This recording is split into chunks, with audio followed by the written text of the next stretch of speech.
Okay. I'm going to share my screen.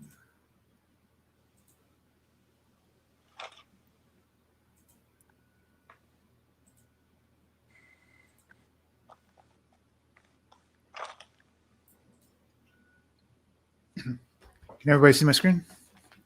Yep. All right. So this is the Tableau class. So if you are supposed to be here, then um, congratulations, you made it to the right one. So we're going to first start off with some introductions, just so that I have a better understanding of everyone in the class. Um, but I will start with myself. My name is David Krupp, and I am a data viz designer and UX designer.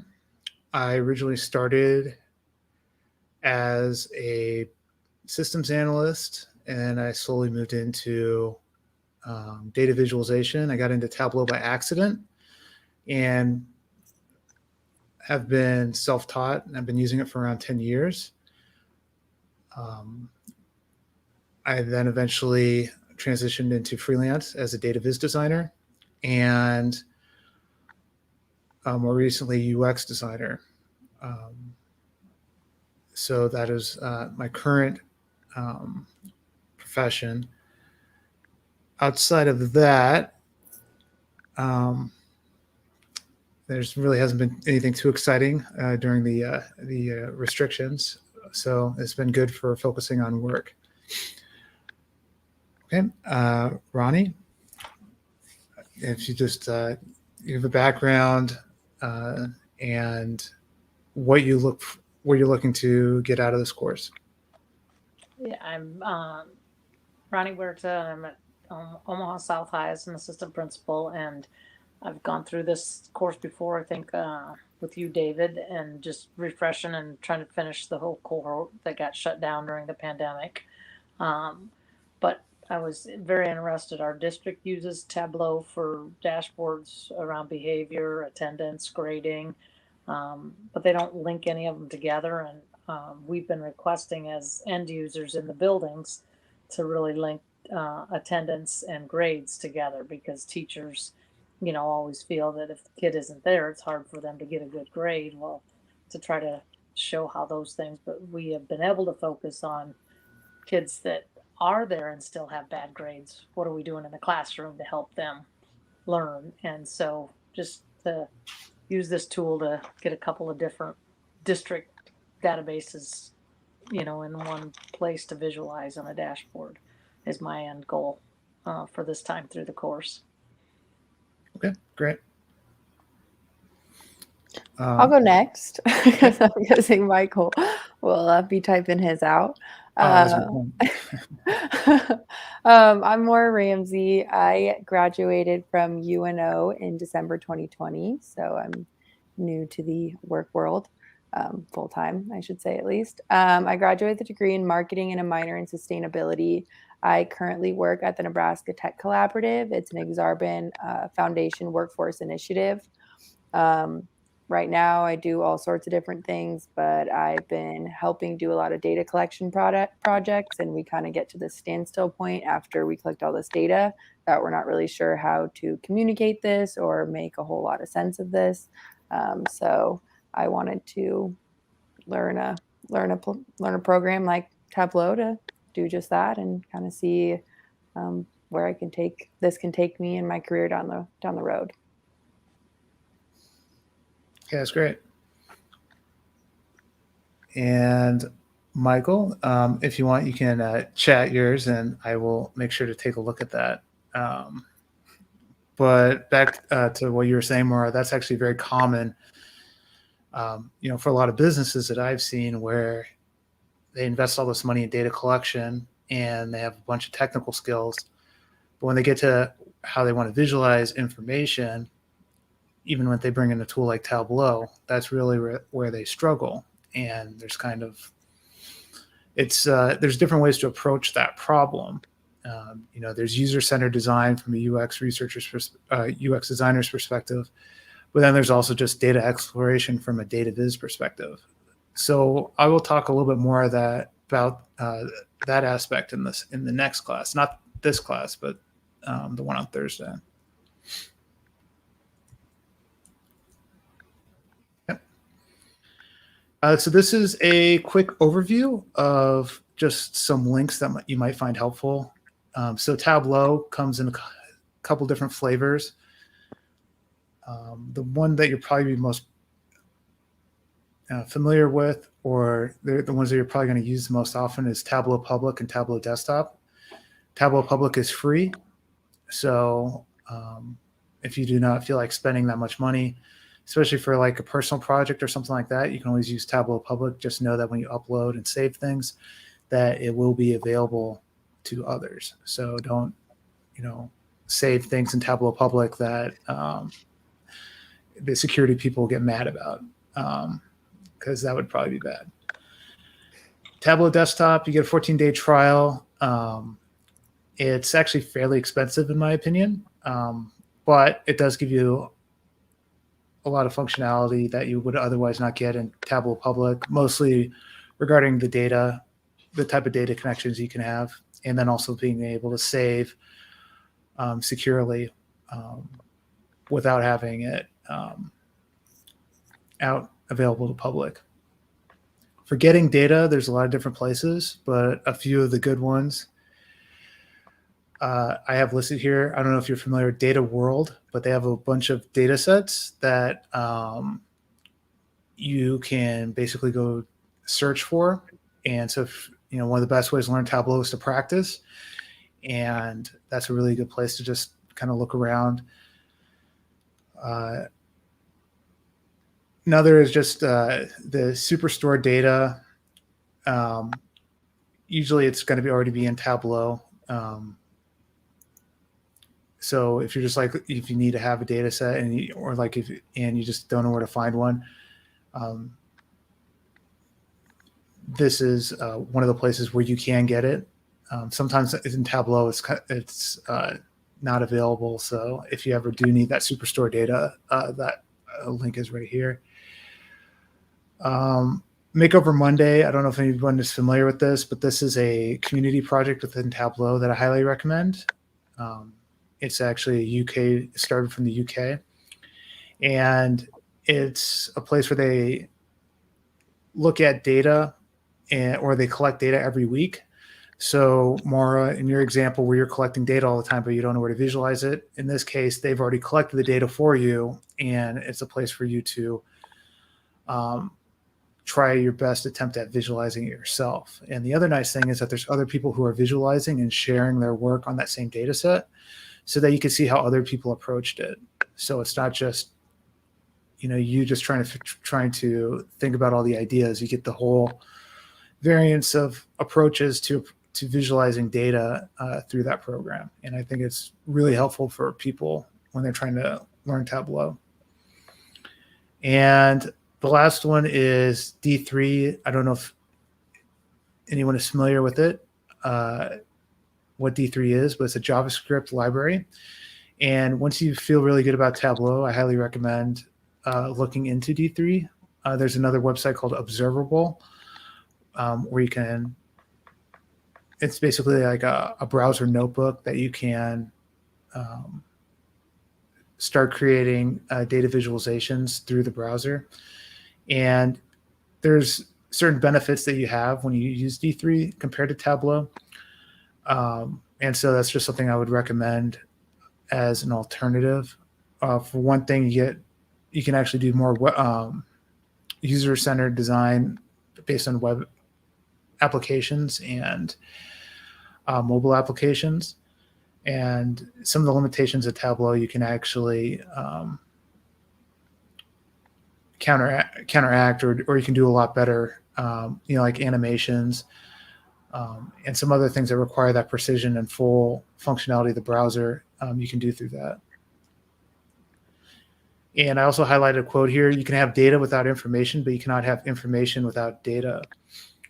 And it's really easy to get data compared to actual information. So information requires context.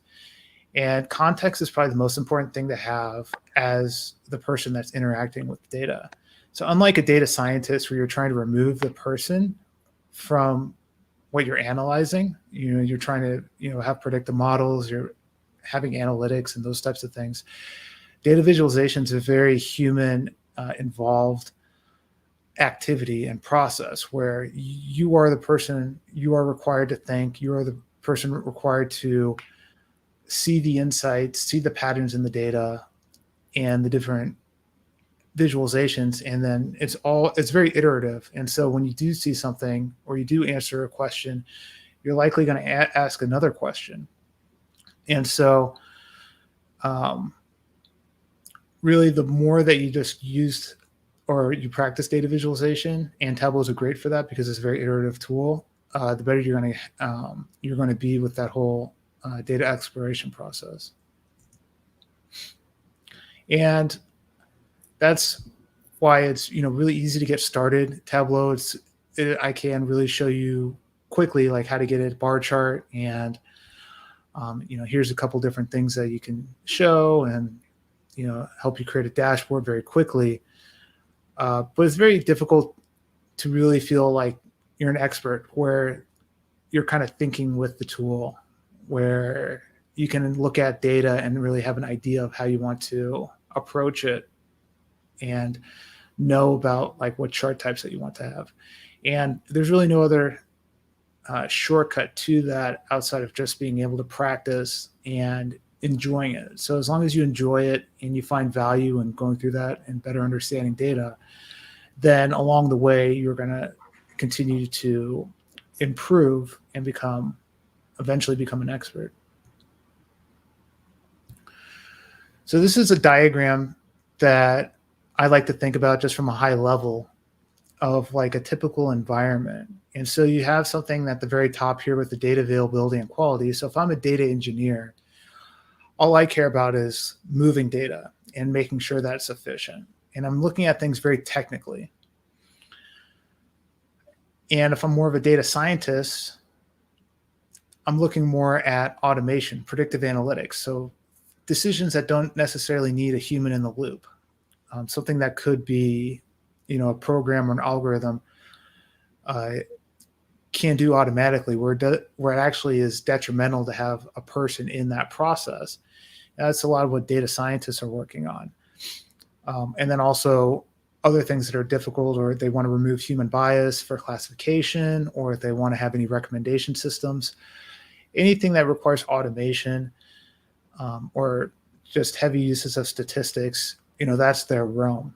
But when you're looking at business analysis, that is a little bit different. So if I'm using business intelligence, there's a person in that process, and they're able to look at data a little bit differently than just a statistical way of approach, in that there is context to it, and they are basically looking at insights today, then make recommendations, and then based on those recommendations and changes, then they'll look at the data again to see if the processes that they've recommended to be changed improved. And that could be at the organizational level, at a very strategic, or it could be at the very tactical level, at the individual level. An example of that would be as if I was creating a performance dashboard and for a call center. The call center is one of the more popular areas for data to be influencing on performance. If I did not provide that, then people may not know where they stand as, are they doing things correctly? How do they compare to the average? Are they adding value? And those types of things. And so then you have to go through that whole process of deciding which metrics are actually important. There's a lot of data, there's a lot of metrics you can collect, but it really takes a person in that process to be able to set that up and to decide, what makes most sense, what metrics that are positive are actually going to lead to good outcomes based on if people are maxing those out. And so that's just an example of, it's more than just insights. It's also very like, there's a lot of change management that occurs with that. And there's a lot of communication, working with a lot of different business stakeholders, technical stakeholders, in aligning what you're seeing in the data into making sure that you have the right data available, and then you're also aligned with what the strategic direction of the company is. And the last piece, which is what I consider kind of downstream, is visual communication. So let's say that you have insights from your business analysis. That's a separate question to what you are visually communicating. So visual communication is essentially the effectiveness on how you're presenting information. So it's a language. Data visualization is really a language, and that everyone can be able to interpret and perceive that information, and then be able to understand at a certain level what you're trying to communicate. And the accuracy of that message and the effectiveness of that message really depends on the design decisions that you're making when you're trying to present those insights. And so it's really like when you're a data visualization person, a data visualization analyst, a data visualization designer, most of the time you're going to be kind of in between both those. You're going to wear both those hats. But they are two distinct processes. There's part of it that is you're trying to find insights, and then there's a part of it that you're trying to communicate insights.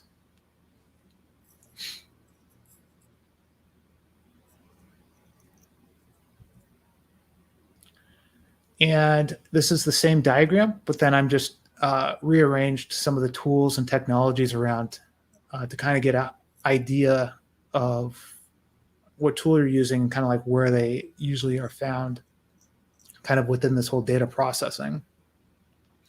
So, I got databases in Python, with data engineering, business analysis, you're going to have some kind of BI tool. It could be Tableau, Power BI, Looker is a popular one. Qlik is another popular one. And for automation and statistics, they're going to be more research focused and programming focused. And so that's where you get your more of your statistical programming languages, Python, R, and then, SPSS and SAS. And then visual communication, there's a lot of variety of tools. So the closer you get in visual communication, the more variety you have. And there's probably even more than I have listed here. But in this case, you see I have Tableau here for visual communication, but I also have it here for business analysis. In some instances, Tableau is used as an analytical tool, and other times Tableau can be used as a design tool. And what I mean by that is it's really a good prototyping tool. And there's a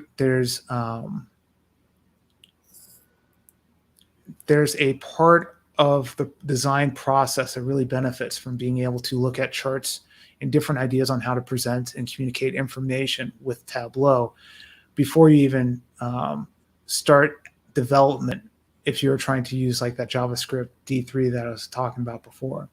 And then you could also integrate that with other design tools like Illustrator, Figma, and Sketch.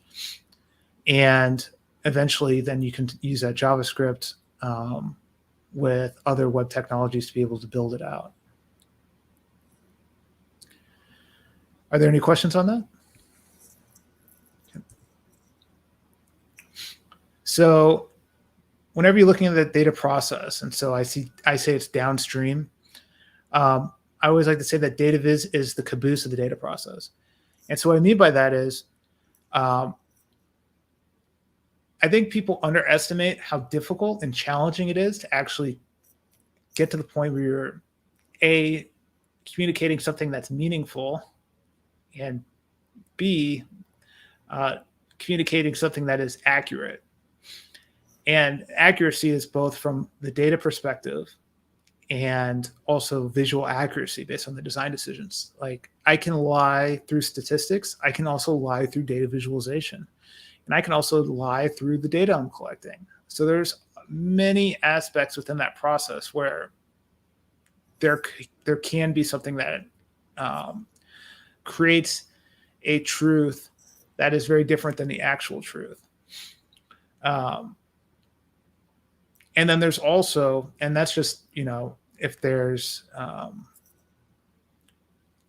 bias involved or something like that, but there's also could be potential issues from data quality itself. So if you have data quality issues, so if you're working as a data engineer, you may not know how good that data is, and you may not know until someone who's good at data visualization is looking through it to see that there's issues with the data quality. And if the data quality is in question, then it can really lead to some big problems for obvious reasons. But one of the biggest problems with that is a data visualization. If people are making decisions off of it, then oftentimes they're going to be more confident with their decisions. Well, if you have data quality problems or what is being presented is wrong, then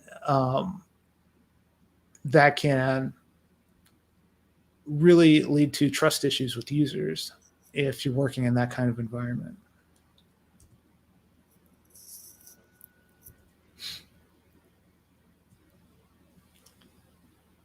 And data viz, in this case, is often the first step to change. And so in that example I gave about the data quality, and I can see those issues, that is that first step into making a change. So that is, hey, the data is wrong. Let's try and figure this out. And that is the first step to change. But let's say that the data is good, the data quality is good, you feel good about what the metrics are. At that point, you're actually coming up with insights. So you're in that phase that you're an analyst, you're wearing the analyst hat, trying to find those insights. And maybe you see that, there's some kind of pattern with 30% of the call center. That is the reason why that they're not meeting their targets. Well, there would not be any change until you actually went in through that whole process and found those insights. And so a lot of the times when you're working as a data visualization person, you will find yourself working between the data and the people affected by the data. And the people that are affected by the data, which could be just a stakeholder or the people who are actually working with the data, or who are being, their activity is being impacted based on what the data is saying. They're really important because they give you all the context that is needed. Because if you're a data visualization person, sometimes you'll be working with accountants. Other times you'll be working with marketing people. Other times you'll be working with designers. Other times you'll be working with executives or data scientists. And depending on who the user is and who the audience of your dashboard is, they will be providing that what is known as domain knowledge. They're going to know their stuff better than you probably can. Now, that doesn't say that you won't develop an understanding at some level, but you really need that type of partnership and collaboration with someone with domain knowledge to really understand how they're using data, how they see data, and how you can make a dashboard that works for them. And that's a different question compared to, a self-data discovery. So if I'm just looking at data from my own understanding, I'm going to see data very differently, and my processes could be very differently compared to if I'm trying to find insights for somebody else. You're almost acting as a translator with that visual language. So organizational communication. And this can, apply to businesses, nonprofits, schools, what have you. I think Ronnie can probably attest to this, that superintendents may have a different view of how things are compared to the actual what's happening. There's going to be some kind of communication block. There's going to be some kind of insulation that happens to where the issues that are impacting frontline employees doesn't reach executives, and executives may think that everything is going great. I haven't heard any issues. I don't hear any problems. So that must mean there are no problems. So I'm just going to say that everything's great. And one of the things that data visualization does, especially if it's done effectively at organization, is it gives access to that frontline activity, those frontline issues to those executives that are interested, that are data driven and are interested. And so I find for insights, one of the best places is to talk to frontline people. So in a business, that is the people who are directly working with customers, to actually tell you how customers really think about the products, the service of that company. As similarly with the school, it's really important to talk and better understand teachers because they're the ones who are directly talking with students. And you can pretty much use that with a lot of different settings and environments. And generally, the better the executives or whoever's at the strategic view of things better understands that very tactical level, then the better their decisions are. Because a lot of times when they make a poor strategic move, it impacts everybody negatively. And being able to set that up, that basically that communication between these three levels, within an organization is supremely important. But there's really no job description. Like, whose job is it to do this? I mean, I guess you could say it's the executives, but typically how complex environments are nowadays is really challenging for them to be able to kind of set that up. And really, I find that this falls under data visualization analysts, data visualization designers, and UX designers who really don't have a place on the org chart because they're so often working on cross-functional teams with all these different people within the organization. And the way I think about it is they pretty much grease the wheels of a company, in where they're just kind of talking with everybody and they have really good knowledge about what's working and what's not working within a company, and try to help break down those silos that naturally build up in companies, where you'll have, maybe the business side complain about IT, saying, well, they'll never get it. They're too slow. They never approve our projects, whatever it may be. And then there's this stigma there. And then there's this issue of people not, communicating with each other. And then you can see that too with the IT, like, well, we never get good requirements. They always have us running like a hamster wheel. And so then it really impacts, the trust and the collaboration of people's within an organization if the communication isn't done well. And I think that's just a key area of data visualization, because you're always working with all these different groups and you can see those silos, and you're working with all the different perspectives, that you start to get appreciation and empathy of everyone's perspective. Like, you do understand why, being in IT is really challenging, or you do understand why frontline employees, their compensation or their performance metrics are unfair. And you really can't do that without actually going around talking to people. And there's this probably a feeling that you're always going to be stuck on looking at data and you're far removed from everyone else. But really, in my experience, half your job is talking to people and better understanding, observation, and to really give context to the data that you're seeing, because you really only got half of the puzzle when you're looking at the data. You really want to see how that data looks when you observe it in real life. So, like, what does this, if you have like that call center example, if you have like a benchmark for all calls need to be under a minute, well, what does that look like? What does a conversation sound like? You can go through that whole process to see if that metric actually makes sense. Because if you don't, then you could be just creating a very bad and demotivating environment for everyone, relying on data without actually validating the data is good, or the metric. And overall, I mean, communication is just not easy. And data visualization, it's even more so. I mean, think about how age impacts how age might impact your design decisions for a data visualization. So if someone is in their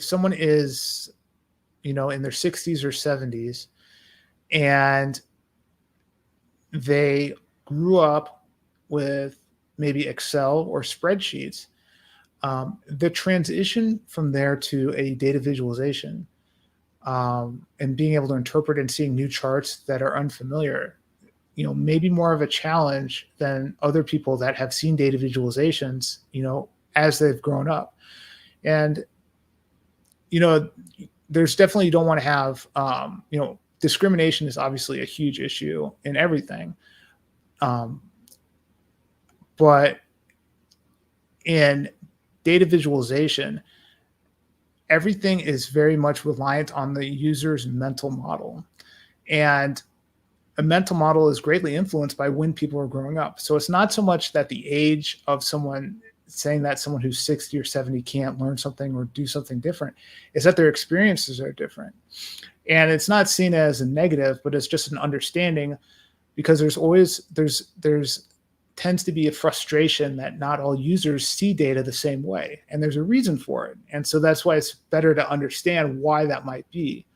Another example of how communication is challenging is if you're working with people in other countries. Cultures have a very different or have a very big impact on how people interpret the world. An example is, something that's seemingly simple as color decisions. So if I use the color red on a dashboard, typically that's going to indicate something that's bad. Or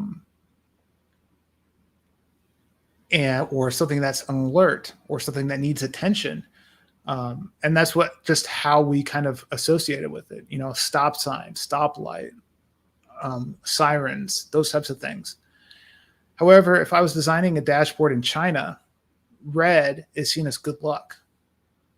And so if I'm using red for a certain situation, it actually may not have the same impact or be saying what I think it's saying, if I do not really have that full context.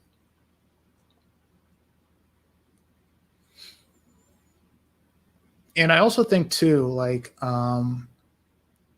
there's a concept called cognitive diversity, where we're very biased in thinking that everyone thinks like ourselves.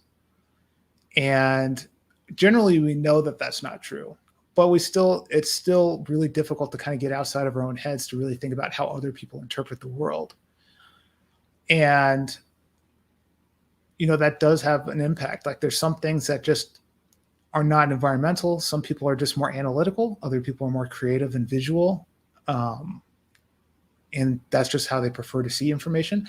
There's a multitude of different factors that could impact how people either prefer or interpret visualizations. And so, especially if you're working one-on-one with someone else and trying to create a visualization for them, or if you're getting feedback on a visualization from someone else, those differences could give you a perspective that is helpful, but that also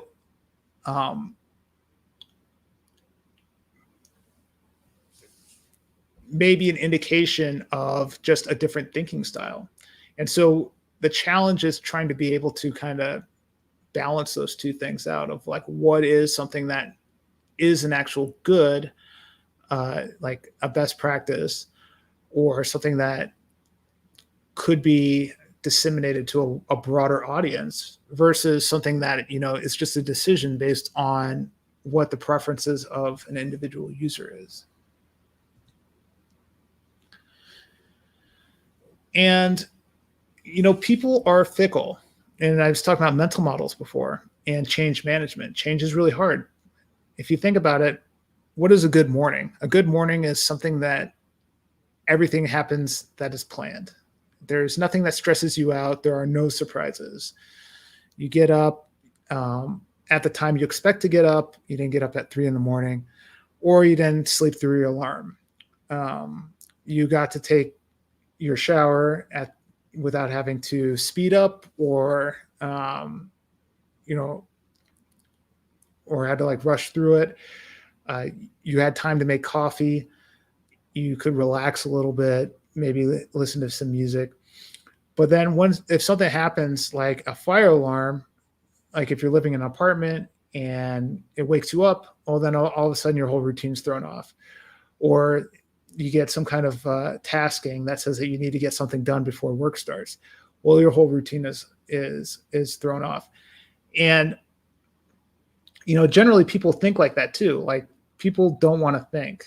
And one of the biggest challenges or conundrums or paradoxes of data visualization is how it has similarities but slight differences to UX design, in the sense that UX design is always the answer is never make me think. I just want to be able to have stuff easy. I shouldn't have to second guess things. There should be simplicity. It should be based on my expectations. And I can basically stay in autopilot. I don't have to use mental effort or cognitive effort into thinking about something. However, in data visualization, generally that's a good thing too. You don't want to have people difficult to interpret information. You don't want to make things difficult to use.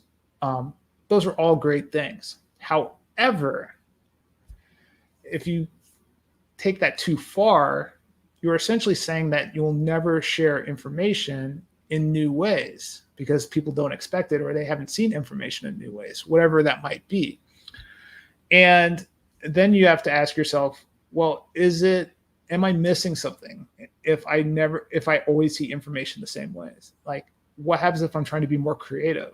What happens if I'm trying to get a new insight? Shouldn't I want to see data in a new way? And I would generally think that answer is yes. And so again, that kind of goes into the challenges of data visualization, where there is no really one right answer. There's just probably a better answer. And the way you get a better answer is based on the context you get, based on the audience, based on what the user goals are or your goals are, what the data's like. All those different things can impact what decisions you actually make when you're either designing a dashboard or a data visualization.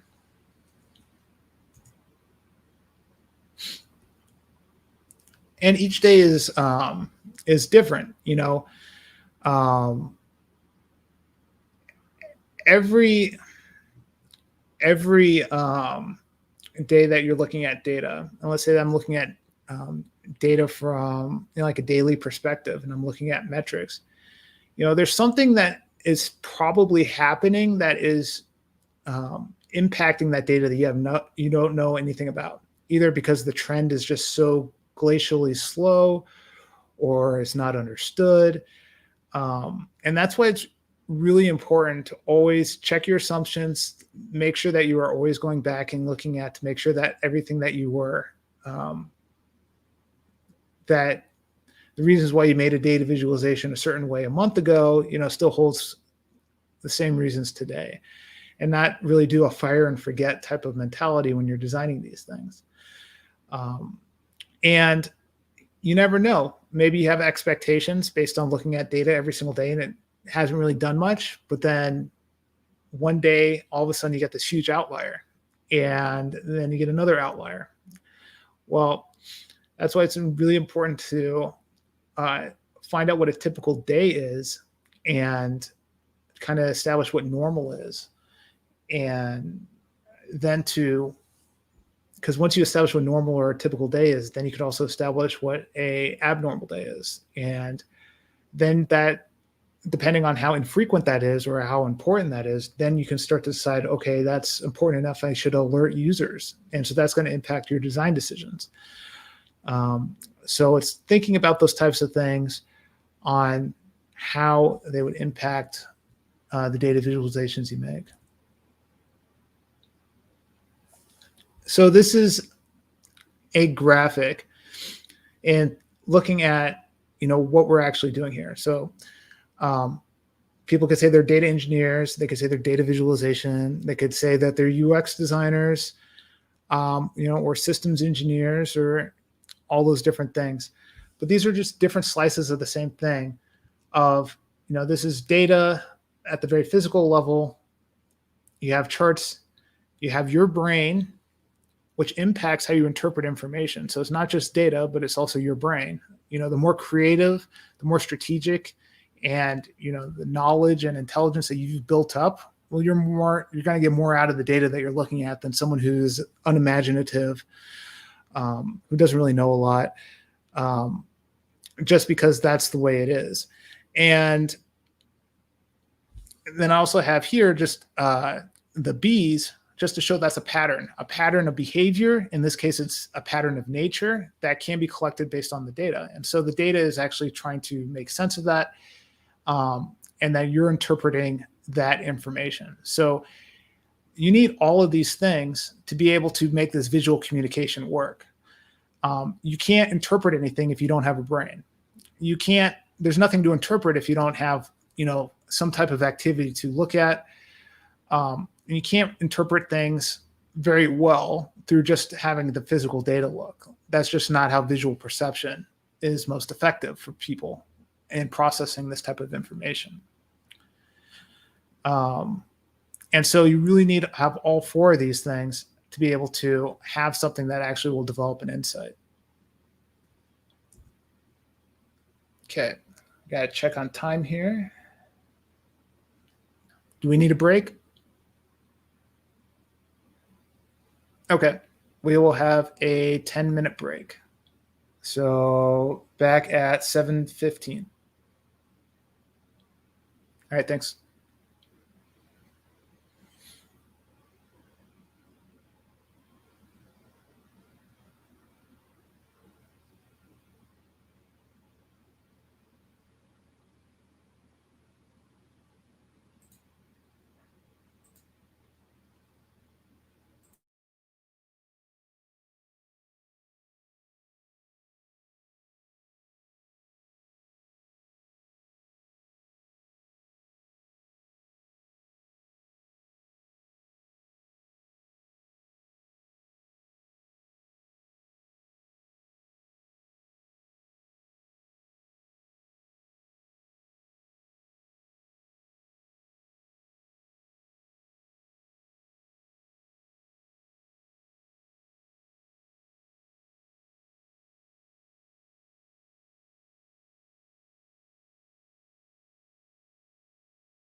Hi, Michael.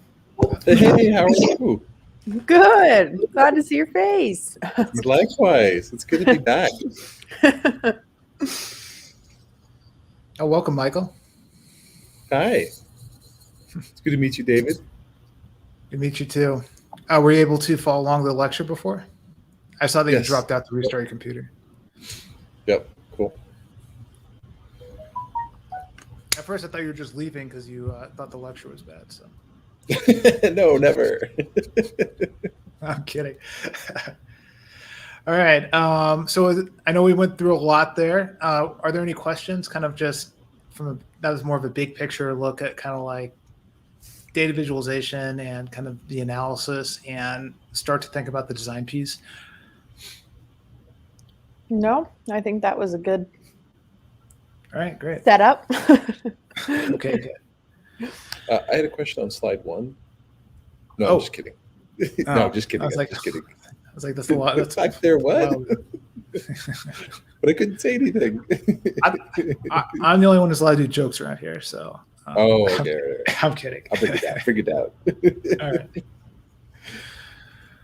All right. So we're actually going to talk about Tableau now. Cool. Okay. So everyone's familiar with SQL, right?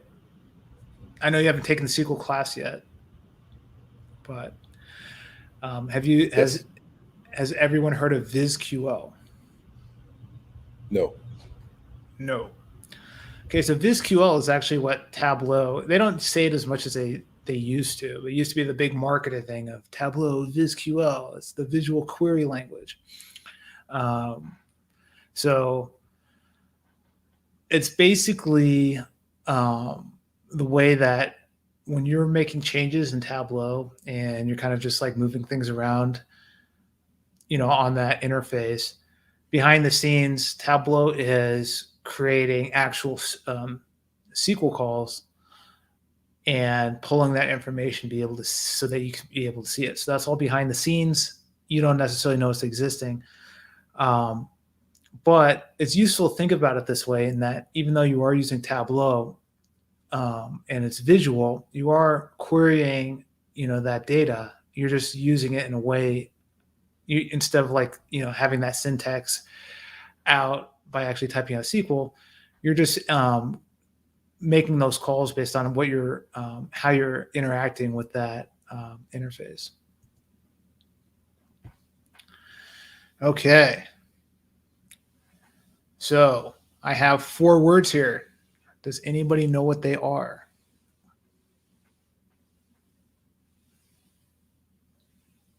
What they indicate? Rings a Or why- bell, but I can't quite connect the dots yet. So these are 4 different types of data. Did you know there were 4 different types of data? No, tell us more. All right. Well, I'm glad you're intrigued. So if you think about it, well, actually, okay. If you think about it, so these are right here the same things. This is nominal data, interval, ordinal, and ratio. So the easiest way to think about, and I'll explain this more in detail, but the easiest way to think about nominal is the number of a jersey, ordinal, the order of a race, interval, the temperature, and ratio, any type of money like sales or anything like that. So I'm going to go back here. And so nominal is that jersey number. And so basically what it is like a classification. So if I'm number 72, it really wouldn't make a whole lot of sense for me to add 72 to like 71 for the jersey of the person next to me. That number really doesn't have any meaning to it. And so what it's actually used as is an identifier. So from a SQL perspective, you'll often see nominal numbers as like a UID, some auto-generated unique identifier for the data to be your primary key. And so that is a really good example from like a database perspective of what nominal data is. It identifies data. It makes no sense to really add it together. Ordinal data is more descriptive. And how it's more descriptive is that there's an order to things. So like I said, that there's a race, that there's a first, second, third, and fourth. Any type of data that is nominal, but that also has some kind of order to it, is ordinal. So an example would be, as I mentioned before, first, second, third. In that race, you don't necessarily know how much the first place winner won versus that second place winner. All you know is just have the order of things. And it doesn't necessarily have to be just in places of things. It could be like warm, medium, cold.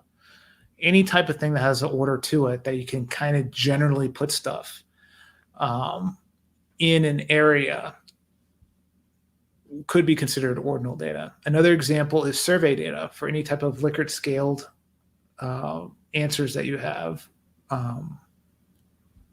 or anything that you're trying to, like a sentiment scaled of a survey that you have for respondents. So, if how satisfied were you with this experience? Either very satisfied, satisfied, neutral,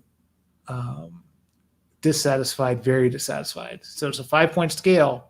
That's ordinal because there's not a specific, there's no specific thing to be able to show how much that sentiment differs from each of those different buckets. Just that they are just generally, spread between those 5 different answers. Interval data is temperature, or is a good example of interval is temperature. So basically, there is that it's more detailed than ordinal in that it has magnitude on top of order. So, for example, and then why temperature is good is because, there's meaning when you scale Fahrenheit, between 70 degrees and 60 degrees. Like, the difference between 10 degrees temperature. You kind of have a sense of that. And you know what 60 degrees feels like, and you know what 70 degrees feels like, and you know what 90 degrees feels like. But when you're looking at 0 degrees, that it zero, even though it's 0 degrees, it still has a temperature. So if I'm saying it's if I said it was 0 degrees outside, that is still a temperature. There isn't an absence of temperature. And why that's important is because everything is true with interval. The same with ratio, except ratio, the 0 is meaningful, and that's in the sense that there's absence of something. So with money, if there's $0, that really means you have no money. That isn't, just like temperature, where even if you have $0, you actually have some, or there is money that still exists. There is no money when you have 0. And so that's the big difference between interval and ratio. And this is one of the most important things to really understand. And it may be something that takes a little while just working with data. But if there's one thing that I would really encourage anyone who's working with data to really have a good understanding of the differences here, especially if you're working in data visualization, because these things will impact how you approach data through all its phases. And that is especially true in how you're trying to scale data and trying to visualize it. And why I'm saying when I scale data, if I have a bar chart and I'm trying to, let's say I have a mean score of survey data. So I have that 1, 2, 3, 4, 5, very dissatisfied, very satisfied. And, I just take a mean of that, or take the average, and then use it as a bar chart. Well, that's like wrong in like a lot of different ways. One, there's, if I anchor that to 0, there is no 0 in ordinal, and there's the magnitude that you're visually showing is inaccurate because it doesn't exist, the type of relationship that you're trying to show. But then also, if you have 0, then you can actually take percentages of it. So you can't say that if I'm very satisfied with the experience versus just satisfied, you can't say that's 10% more, because 10%, you need to have ratio data for that. You have to have 0 to be able to have some kind of percentage off of that. Same works with interval. I can't say that 70 degrees is, whatever, like 12.5% more than 62 degrees, because there is no meaningful zero to be able to base that percentage off of. But I can say, if I have $1 and then I double it, I can put a percentage on that. I know that's a pretty difficult concept. Are there any questions on the differences between those? Okay. Is ratio the only one with a meaningful 0? Yes, correct. Okay. Yeah, you can have 0 in all the other ones. But yeah, they're not going to be the ones that are going to actually mean that there's 0, like ratio data.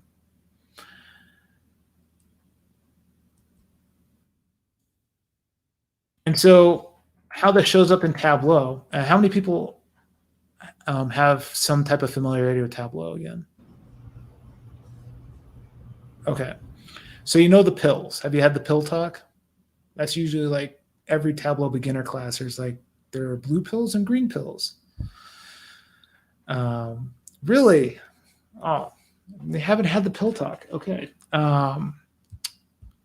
Well, when you're using Tableau, you'll notice that there's, and we'll get into this when we're actually looking at the interface, but there's a dimensions in the top left, and then there's measures in the bottom left.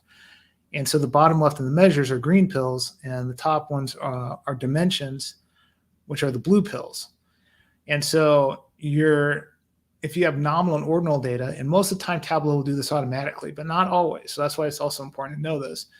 They're going to be in that top section. So they're your descriptive data, your classification data, and those types of things. And your scale data, that's going to be green pills. Oh, those are your metrics.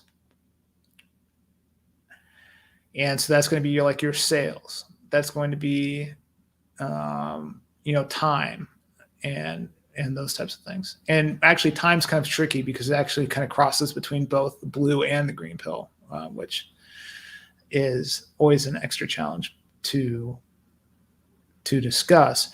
But generally though, your blue pills are going to be nominal and ordinal, and your green pills are going to be interval and ratio. Okay. Can anybody tell me what this is? A Rubik's Cube.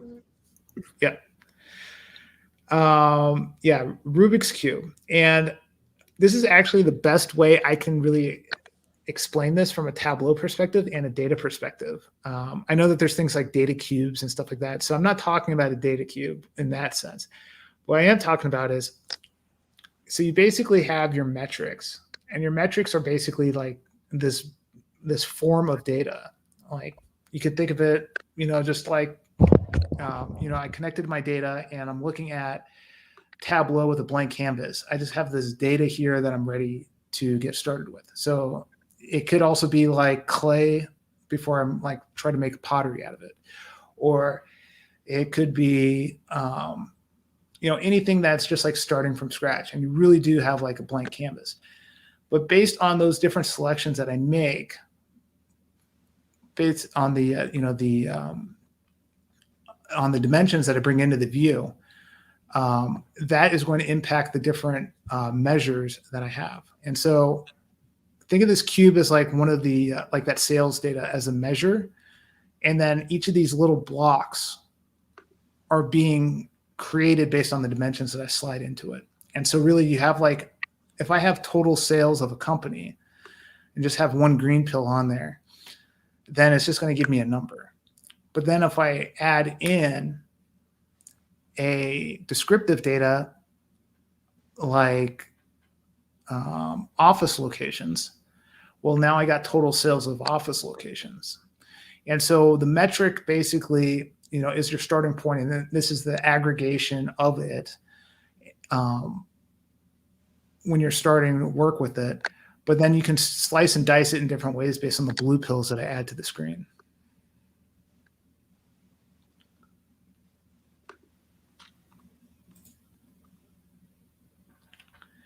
So Tableau has kind of three different levels of views. So you got the data window, which is where you're looking at it from like a very data perspective of, data types. You might be doing stuff like, trying to think of the word. If you have like a long string pattern, and you can break it up, you can split that data into, 5 different elements based on the patterns in the data. Things that are just like a lot of data work and just data connections and those types of things, data integration,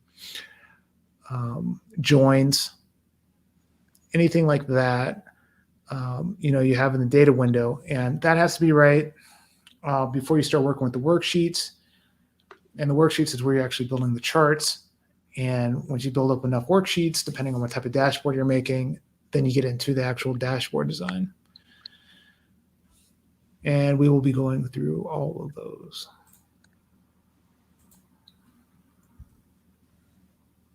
And I think that might be my last one. Yep.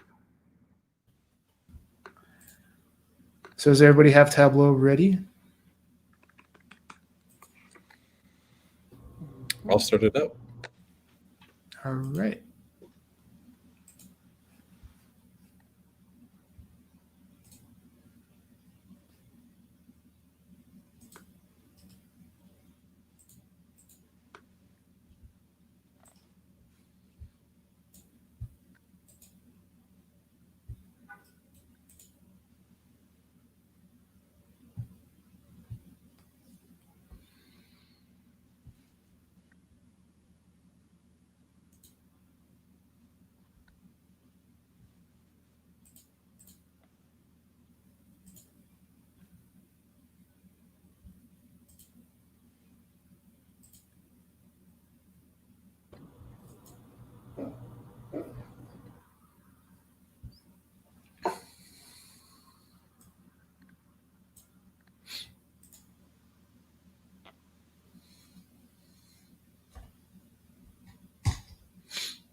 Okay, let me know when everyone is good. You can just give me a thumbs up.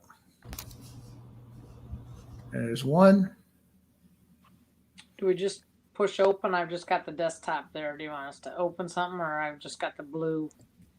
Oh, yeah, if you want. Let me close this. So you might start off with this. You can go to connect to data, and there should be a sample superstore at the bottom. Mm-hmm. And then you should get a screen that looks like this. Mm-hmm. Okay, I'm on like the home page of the desktop view. I think that means I'm in the right spot. Do you mean something like this screen right here? No. If you don't mind, while we're there, I did click on the Superstore down in the lower left. Is that what we were supposed to do, or store something new? Yeah, we're just gonna go with looking at the superstore for now. That's right. Yeah, I can just do it again. So, like, have you gone to this screen, Mara? No. So I'm like I'm in my web browser. Is that not where I'm supposed to be? Oh yeah, I would recommend Tableau Desktop. Okay. You get a little bit more functionality. Okay. Sure. Let me see. Do you mind if I show my screen to? Yeah, that's fine. Let's see if I can figure out how to let you do that.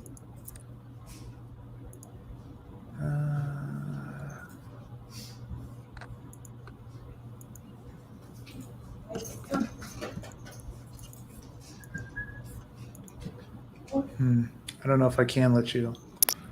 Okay. Well, I think I am sharing right now. Oh yeah, you are. Uh, Okay, you're good. So this is what came up after I pressed on the Superstore. Oh, Do I interesting. need to go back some? Yeah, just go back to where you were before. Down here is where I pressed on the Superstore sample. Are you on Tableau Public? Oh no, you got the license. Okay. Yeah, it's not the. You should be able to create a new workbook.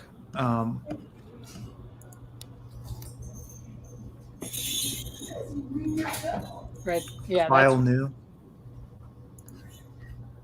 Mike. I went right down below where you were just at. Data source. Oh, And did the superstore there. interesting. And you want us just to create a new one? Yeah, you can actually just use the sample superstore for now, and then Okay. we can just clear that out and then create a new one. Okay. So I'll go back to here. Yeah, where you were. That's good. Okay, I am coming along. I did not. Oh, no worries. Okay. I set up online, but not on. Don't feel So bad. you- I did that the first time too. So you can just create a new worksheet, and you'll get the same view I have now. And then if it's okay yeah. with everyone, I'll stop sharing. Oh yeah, sure. Yeah, let me show you where to go for that.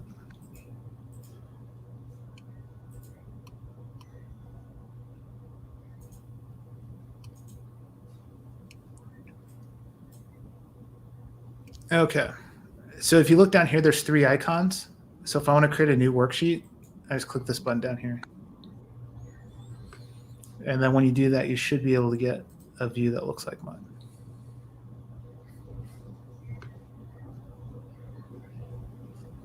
Okay, it's processing something. Sorry, team. No Oh, you're worries. fine. You can't beat my record today.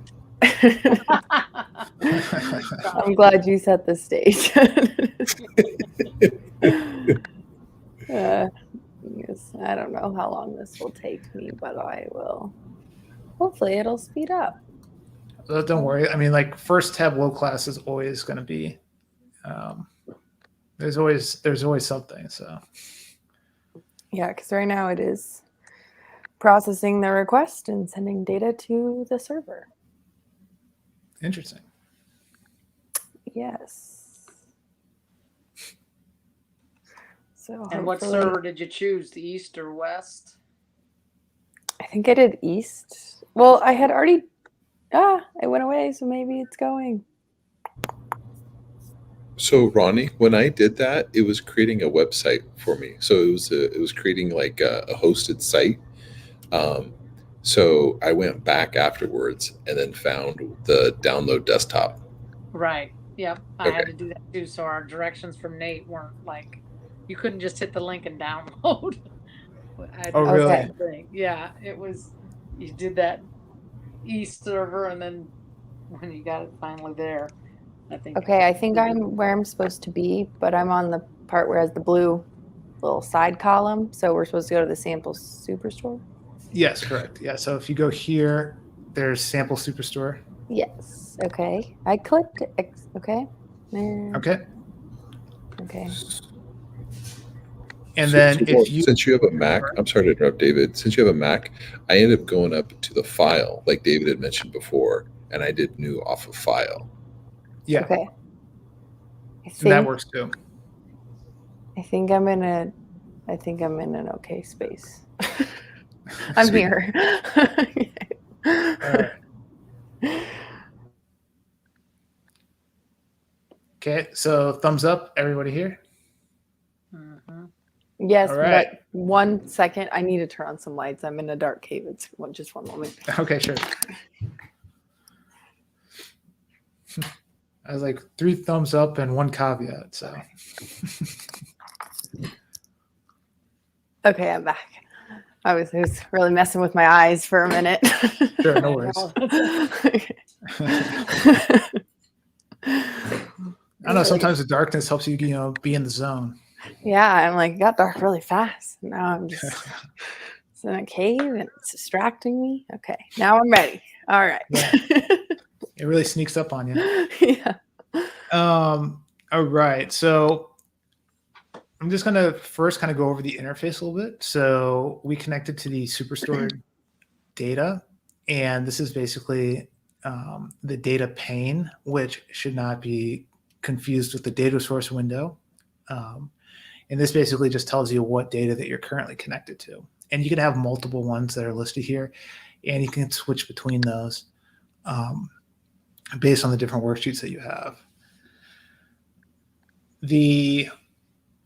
You see here that I have tables. Each of these, so orders is a table, people is a table, and returns is a table within the data that we are currently connected to.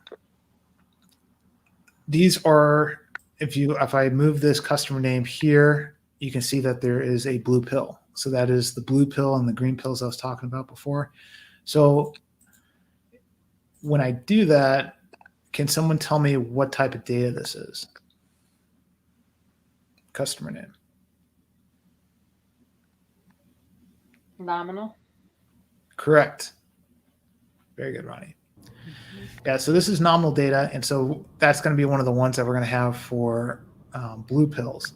And you can see that these are all just classification of somebody. It identifies someone based on their name. But it could also be an ID, like a student ID, an employee ID. All of that is this type of data. You also see here that there's little icons. So the ABC tells you that it's text or a string. This right here is a hierarchy. And so for location, you can see country, region, state, city, postal code. You start really big and then you start narrowing it down. The little globe is geospatial. The little calendar, it means it's a date. In this case, it's a discrete date because it's a blue pill. So when you're talking about from a Tableau perspective, a blue pill is most often going to be discrete, and a green pill is most often going to be continuous.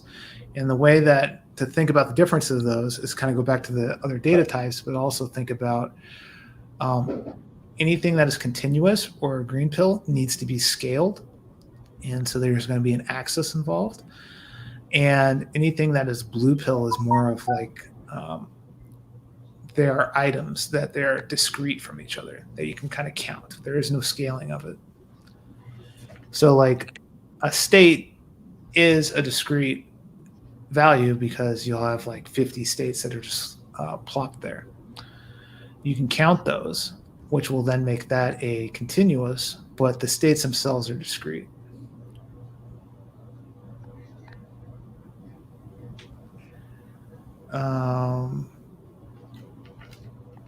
So we got another hierarchy for product. Profit bin, this right here is basically a special value within Tableau, which is for making histograms, and we'll go over that later. The little Venn diagrams are a set. We'll go over that later too. But that's not something that's going to be inherently in your data. That's something that you create in Tableau.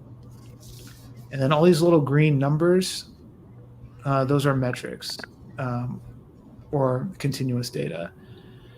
And so like I was saying before, you start off with your green pill. So if I have sales and just doesn't have it, broken up by anything, then that's just going to give you the total sales of that data. And here is obviously it's not very useful in chart form. So just a beginner tip, if you're making a bar chart and you only have one bar, it's not useful because bar charts only have meaning if you have another bar to compare it with. So, it's just one of the things, like if you want to avoid one of those newbie mistakes, that's just like one of those quick tips to put in the back of your brain. And you'll see here we have profit ratio, which is a Tableau calculation that they've already created. And you know it's a Tableau calculation because there's this little equal signs next to that number. And so what that means is it's not a part of the original data source. So if I created a calculation in SQL in the data source, and then I connect to Tableau, then you would not have that equal sign. This means that this calculation is being done in Tableau. And one of the nicest things about Tableau is all these different things that you're manipulating the data with doesn't actually impact the underlying data source. So if you totally honk up your Tableau workbook, for the most part, you won't have a DBA getting really upset with you, unless you're really impacting their performance with some kind of weird query that you're doing. So this is what a Tableau calculation looks like, and we'll go over this in more detail later. But just know that you can always, when you see that equal signs, you can always right-click it and then click on Edit on the pop-up menu and make changes to it from there. Latitude, longitude, these are generated. Anytime you have geospatial information, they'll have generated lat and longitude. Often, it's better to have actual lat long data in the data when you're doing geospatial stuff. Not all the time it's necessary, but like if you're doing some really complicated geospatial stuff, it's a little bit more flexible when you have it already generated before Tableau automatically does it. And so this is all up here, data and Tableau calculations or quick calculations. Down here in the bottom left is what's known as parameters. And the best way to think about parameters is any type of user interface element that allows the person viewing the data to make a selection, or I should say change an input. So, for example, they have top customers. So what you can do here is, in this case, they're creating a selection that would allow someone to be able to choose their top customer number between a minimum of 5 and 20 with a step size of 5. And so it'd be basically a slider that allows someone to be able to kind of show more top customers or less top customers. So the person that is looking at the dashboard may not have Tableau skills, but you can still allow them to interact with the data through a dashboard through parameters. And we'll go over that more in a future lesson. Okay, so pages are probably like the least important thing to learn on the Tableau interface, just because it's probably the thing that you're going to use the least. Generally, it's for animations, and if you're doing animations, it's usually better to use something like D3 anyway. But if you do find yourself using the animation, that's what the pages is for. Filters, if I move a pill up to the filters, then I'm going to be able to, focus my attention to a certain area, or I can exclude certain things, parts of the data based on the selections made here. So if you ever need to filter data, you just drag a pill and drag it there. Marks menu is probably one of the ones that is really important to understand. So really take some time to think about it and really what it is. It's probably one of the harder concepts to really kind of wrap your mind around as a beginner. But generally, this is how you are representing your data visually. So an example could be color, which could either be a discrete color, which is, like red, blue, yellow, or as a continuous color scale, which is basically like a common one is red, green, or blue, orange, where you're going from like very positive to negative, and there's an infinite amount of shades between those two colors. Then size. So you can use size as a way to show different information.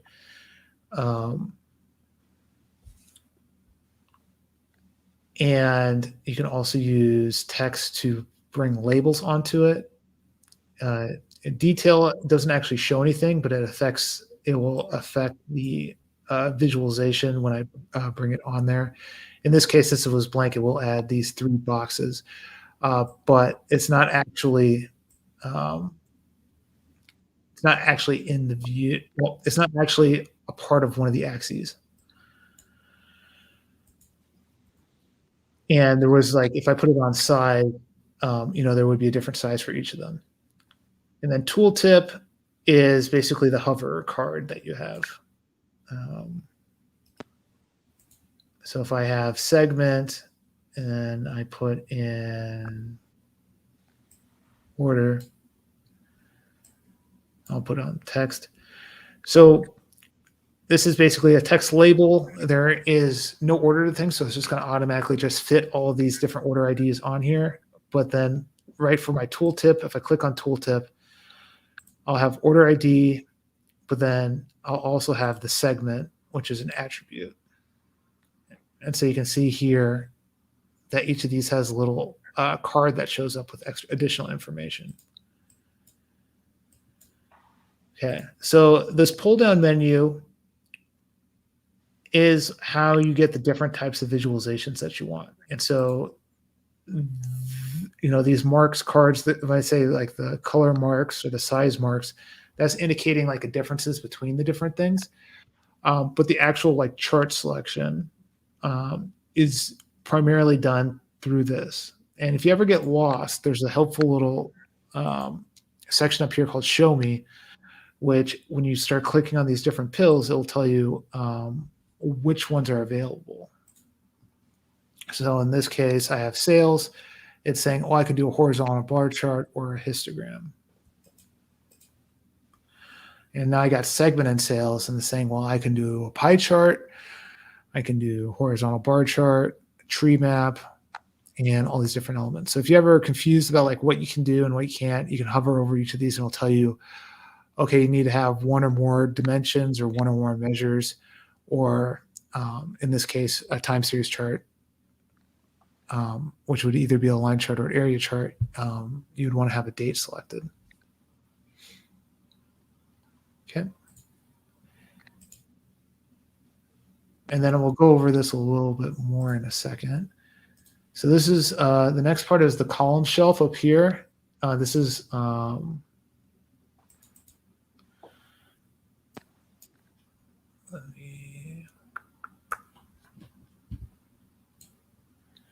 this is your x-axis. So you can see that is how you create just basically that scale for a chart. And if I wanted to instead have it on the y-axis, I would put it on rows. And there's a little icon here that swap rows that makes that a lot faster. So once again, we have a very unhelpful single bar chart. So if I wanted to do something that was a little bit more useful, I would go to segment or another blue pill, and I would add it to one of the sections. And so now I got a vertical bar chart, and I can see that there's actually something to compare. I have consumer, corporate, home office, and even with just these 2 pills, there's a lot of information about something that I had not known anything about before looking at this data set. Consumer is the largest segment. Home office has the smallest amount. There's actually, when you're looking at this, and I did the swap here to switch it from a vertical to a horizontal bar chart.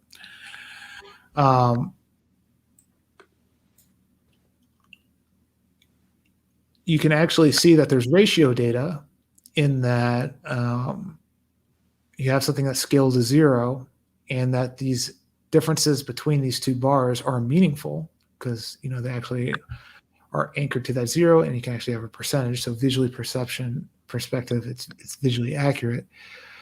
So that's ratio data, but you also have ordinal data, and that you're ordering these different segments on this y-axis. So you have a ratio for your x-axis and ordinal for your y-axis. And that you have the highest, which is consumers, the second, which is corporate, and the least amount, which is home office. And that's actually very informative, and just took 2 clicks.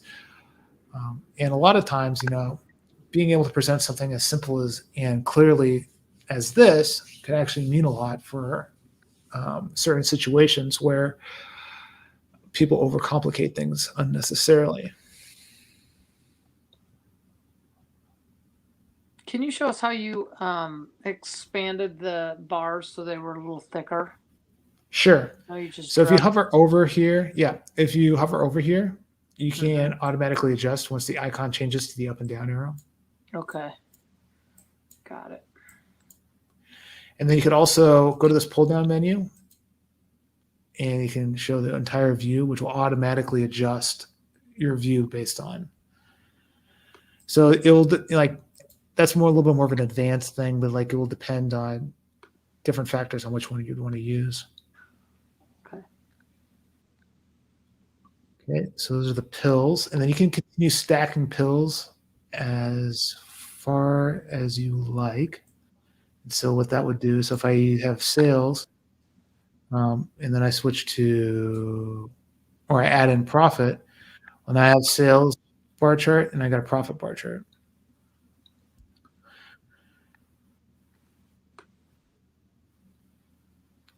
And they look pretty similar, if I had to say, which I guess is not terribly surprising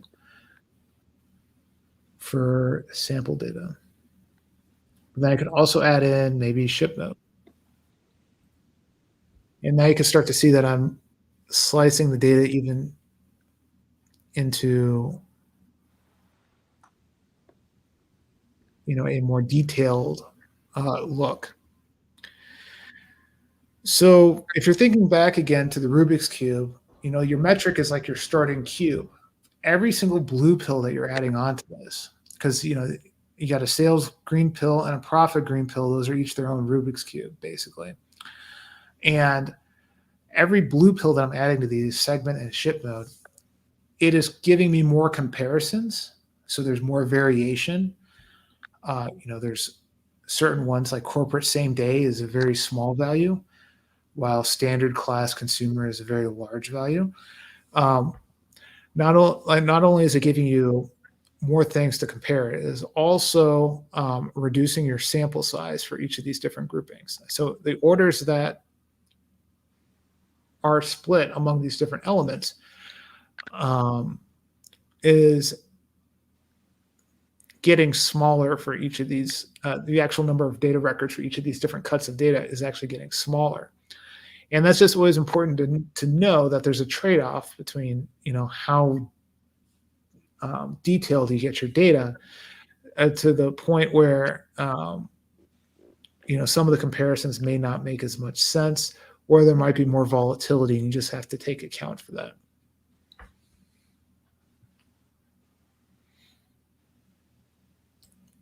Okay.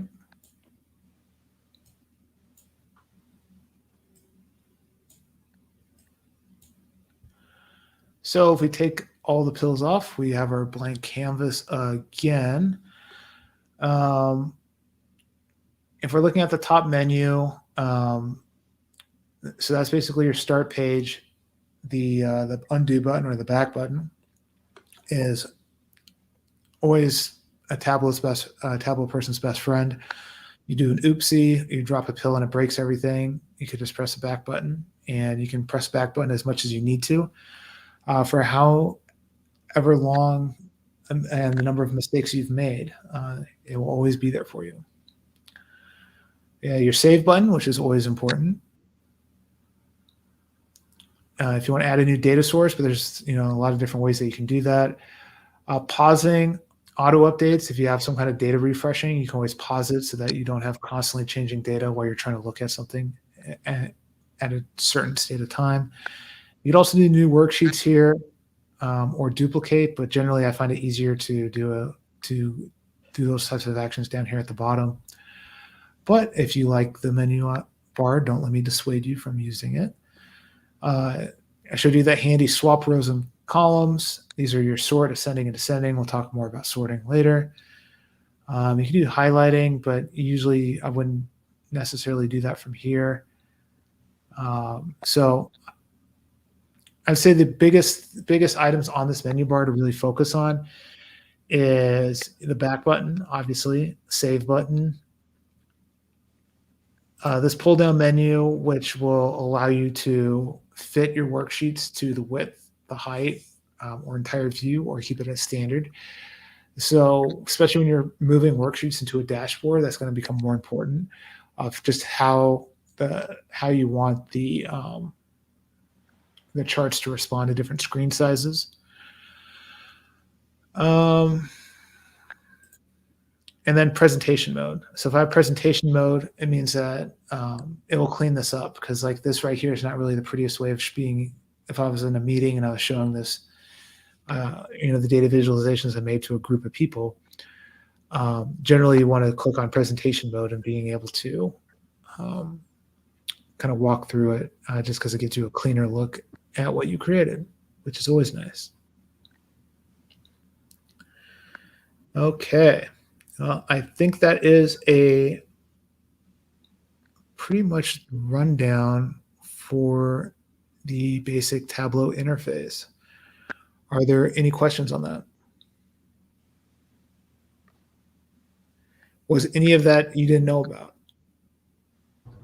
Or you're already interface wizards? The No, I did pills. not know about the blue and green. Me neither. But I knew you did drag and drop, but I didn't know the relevancy of the colors. And the show me menu. That seems like a good tool to have in your back pocket. You knew that pills did stuff, but you didn't know the method to the madness. Yeah. No, I definitely did not know the method to the madness. And I thought it was just red and blue. I didn't know there was green. Oh yeah, no, this isn't the Matrix. This is a lot nerdier than that. The dots are connecting. All right. Does everybody want another break? We're at the top of the hour before we have our final hour. Yeah, a quick little break would be nice. Sure. Okay. Grab some water. All right. How about everybody return at 8:15, and then we'll go over to how to start building some Tableau dashboards. Okay, cool. Quick question, if it's cool. Sure. Are we using the Google Drive for this class or no? And I'm sorry, I probably went over this earlier and I missed it. I did not. Unfortunately, there's witnesses, so I can't really skate around. He did not. No, actually, I haven't really thought about the Google Drive. So. And it's not really a have to. I was just asking the question to make sure I didn't miss anything. No, there isn't.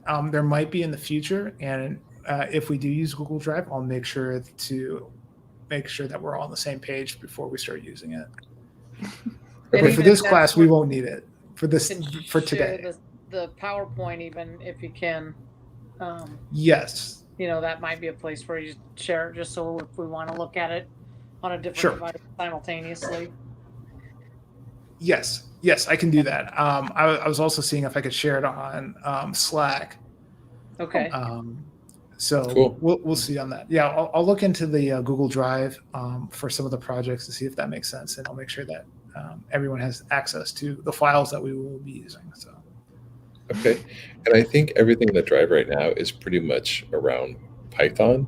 So I'm just asking what everyone's thoughts are, is if we reorg it or maybe put a new parent and say, hey, this is Python. So then that way it's not blended in. So just kind of talking out loud.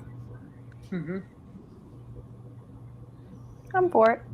I'm for that. Whatever works, whatever's easiest. I'm going. Cool.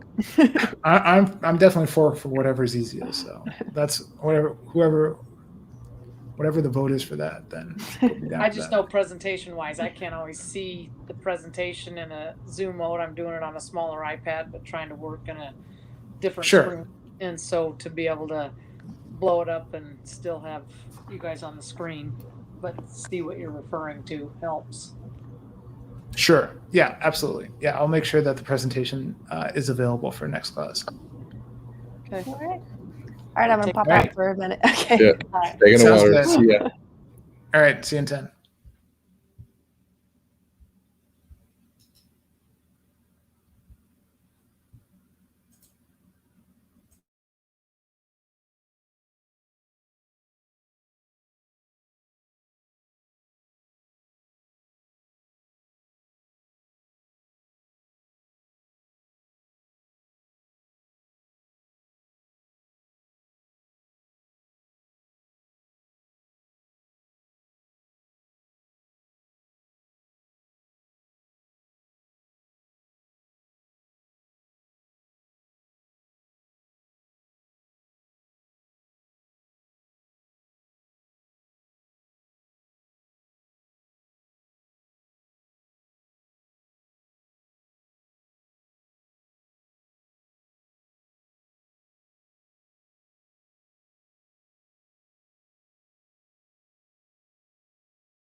All right, I will give a couple minutes so that everyone can get situated.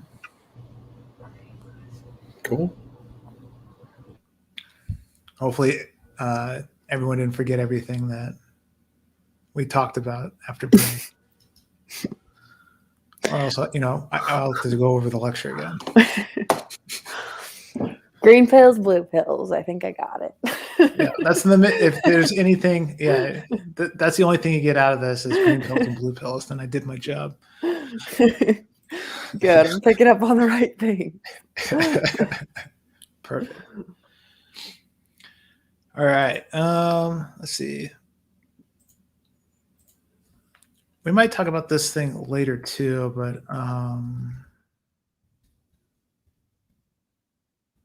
there's this chart that's really helpful in explaining this.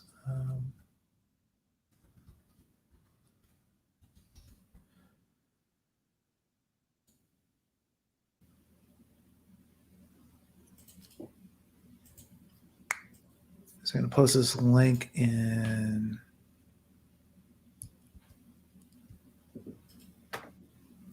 chat. So in the chat on the stream, if you click on that, it'll take you to a very handy reference guide to different chart types. And that's just something that I would recommend just kind of having handy in the future. We'll talk about all of it. Well, we won't talk about the particulars today, but we probably will in the future.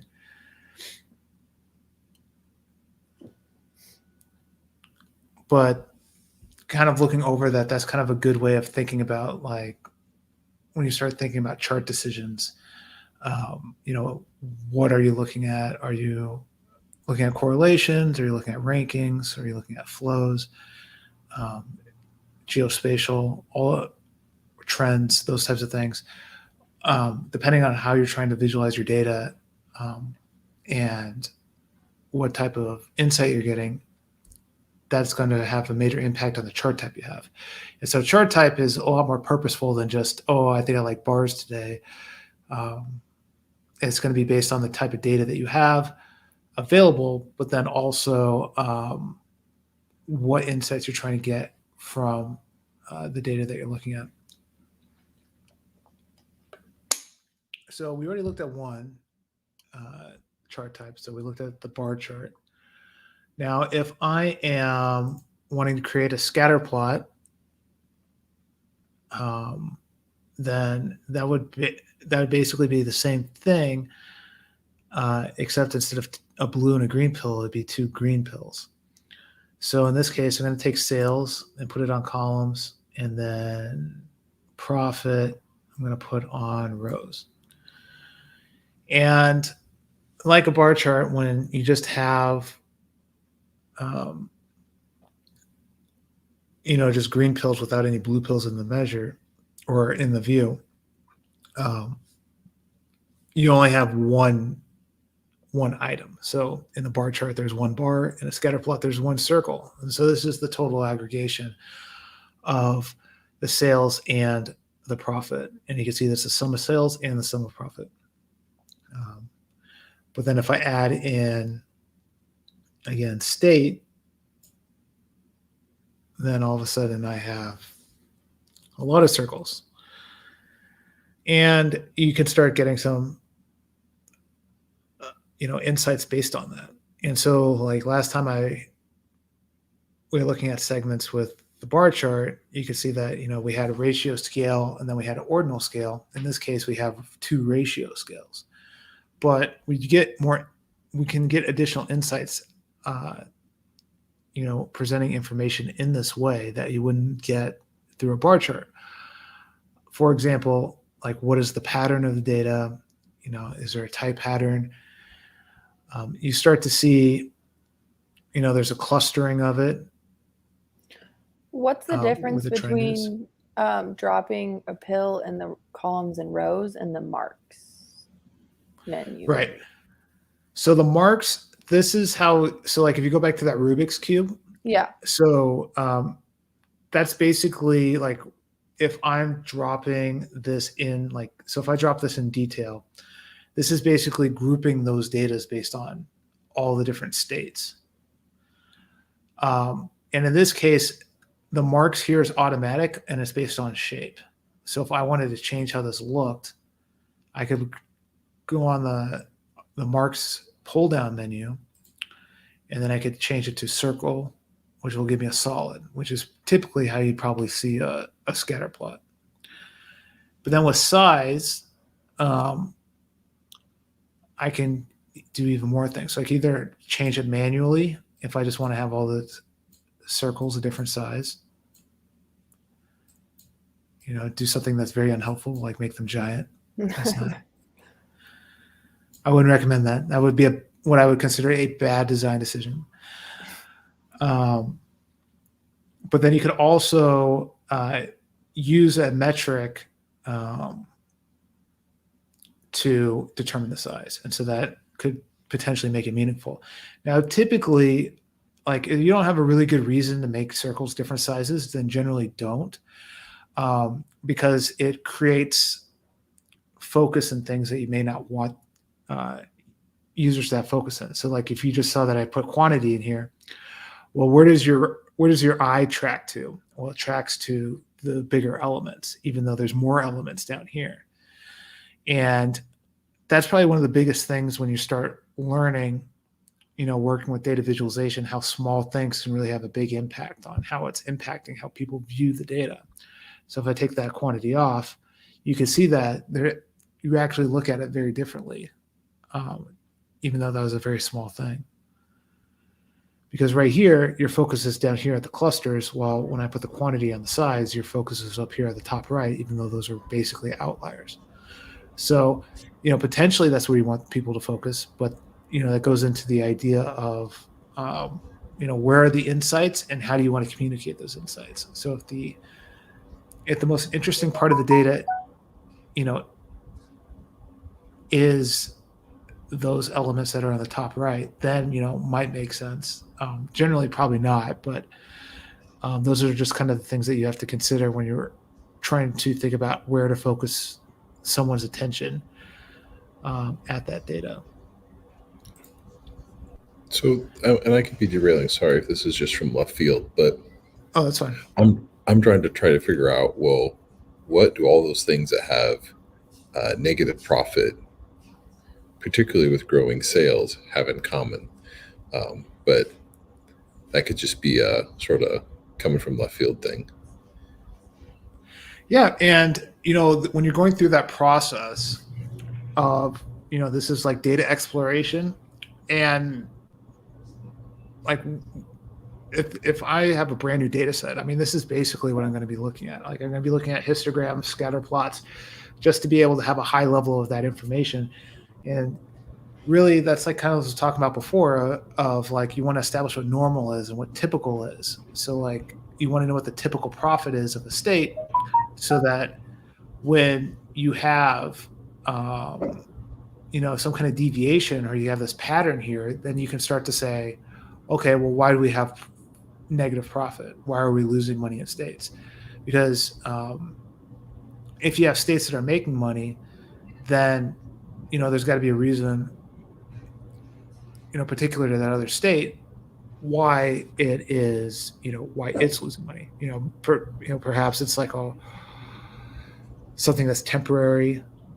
It could be the time scale that's being looked at. Maybe that it's got a very small sample size, and so that's just got that kind of cut of data. And so those are the secondary things that you start exploring once you start to look at like what is typical, what is normal, so that you can start to answer those questions and better understand on what's driving that.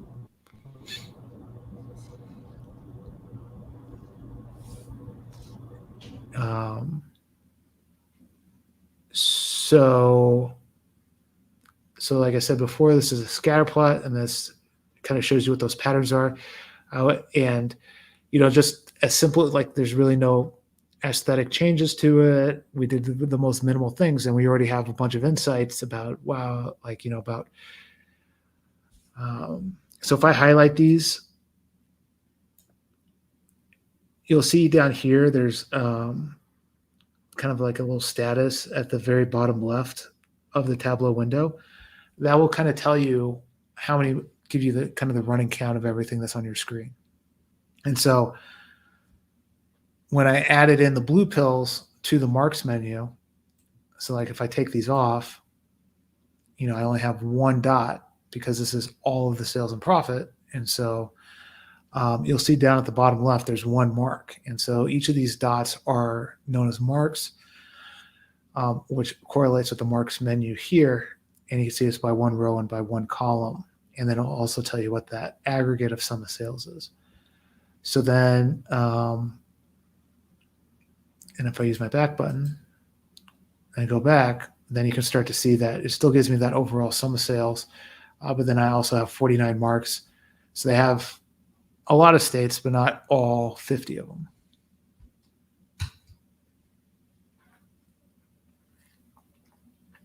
Okay.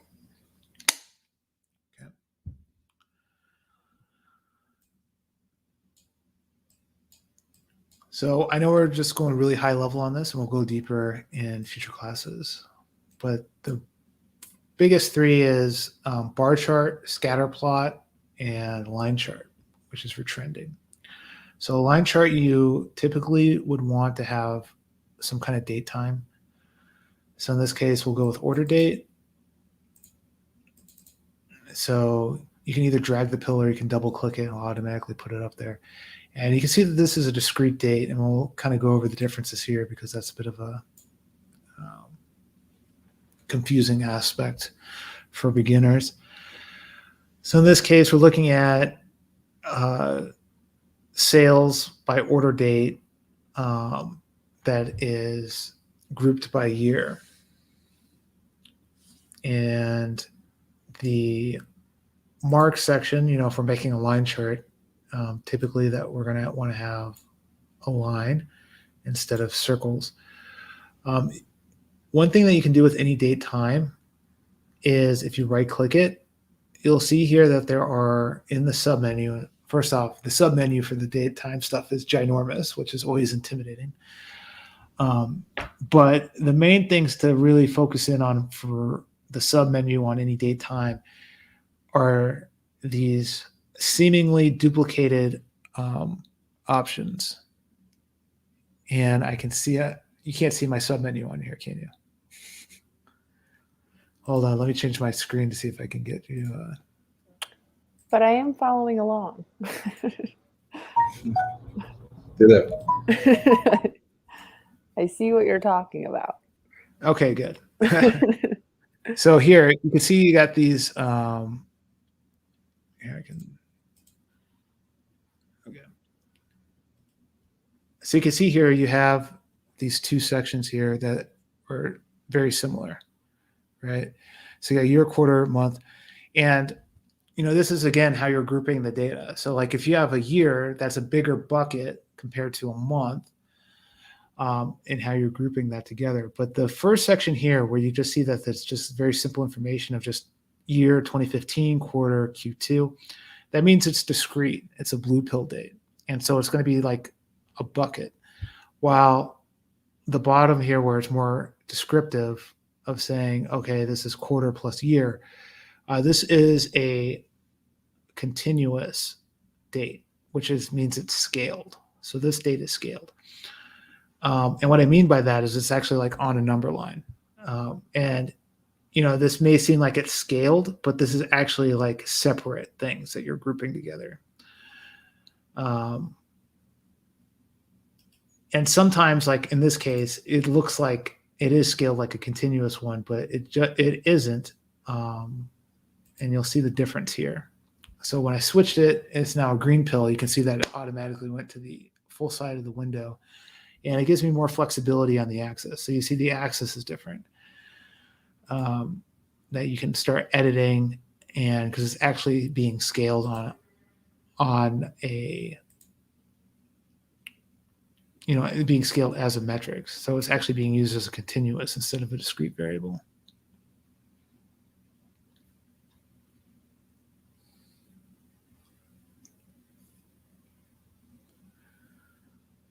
So then if I have this here with order date and then sum of sales, and then I go to segment and then I drop it on the color mark section, well, then all of a sudden I have 3 different items that automatically now have a color legend that I can compare with each other. So if you're kind of thinking back about VizQL and SQL, you can kind of visualize what kind of SQL call you're doing to get the same information. But in Tableau, you're doing this all visually while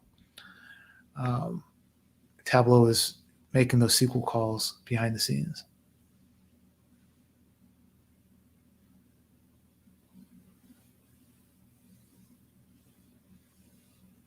Did everybody get here? All right. So if you'll see that there's a little box here with the plus sign. If you click on that, this is a hierarchy. It will now change it to quarters. And you'll notice with quarters, and this is the same principle as I talked about before, that when you have more detail, there's going to be more variation, which is sometimes helpful and sometimes not. And so choosing the right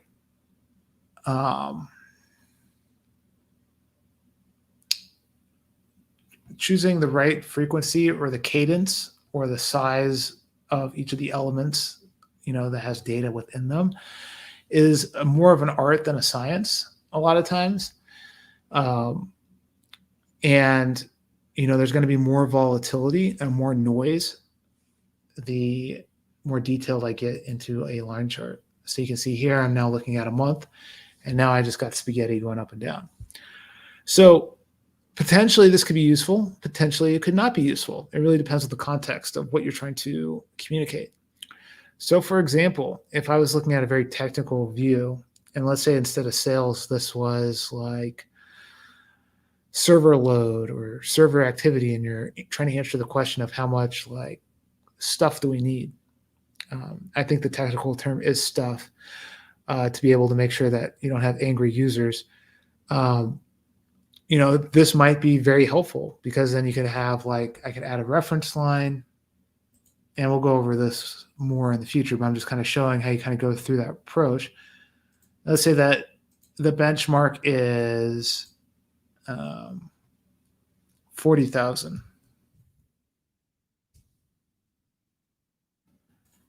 That's like a KPI. So then you can visually see this, and then you can start to see, okay, do we need to add more stuff, or can we tolerate, this benchmark being broken, 1, 2, 3, 4, 5, 6, 7 times in that time frame. And so you can have that broader discussion with that. And that's basically your role as a data visualization person, is to kind of answer those types of questions, and setting them up correctly to be able to make that informed decision. So not everything that you're going to be doing is perfect, but what you should be doing is being able to provide yourself and those around you with the context and awareness of these different phenomena that are happening, so that there are no surprises. Your job is to kind of eliminate those. And there's always going to be randomness, and there's always going to be surprises outside of your control. But there's a lot of stuff that is within your control that just takes some curiosity and willingness to look at data in different ways, to try and answer those questions. And that's why Tableau is, I think, such a great tool, because you're able to kind of just be able to go through these different things based on the problems that evolve through the questions and answers that you go through, querying data, getting feedback from people, observing behavior, and better understanding the businesses and organizations you're working with.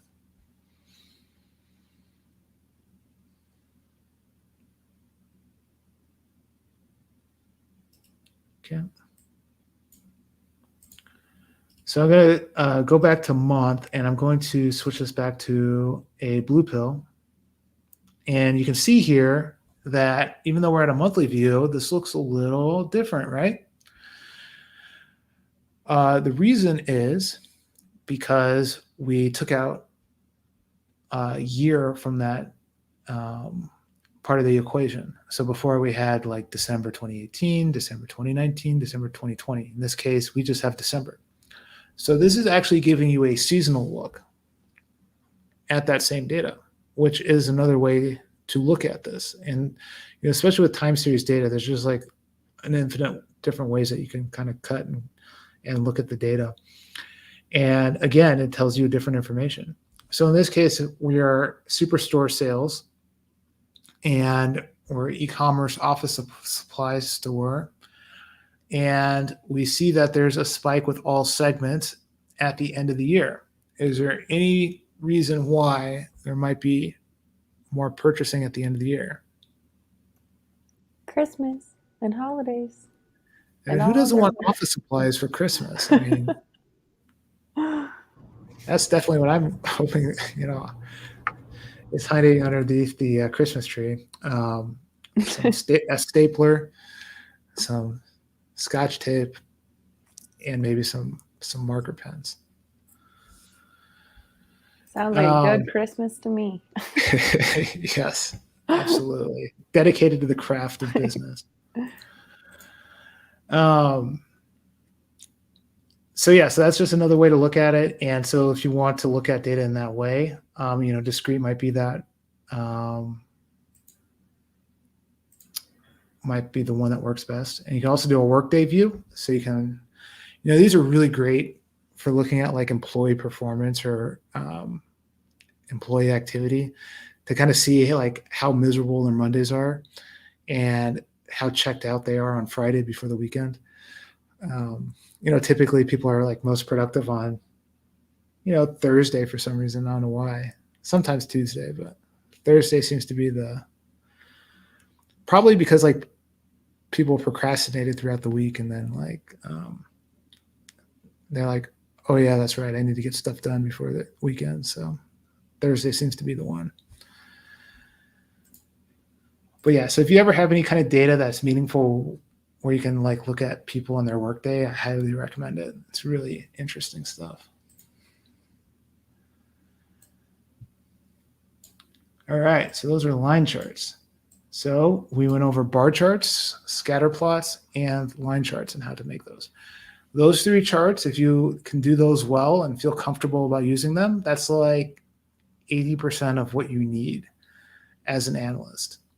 Now, you're not going to impress many people with those, but you will find the answers and communicate this very simple information,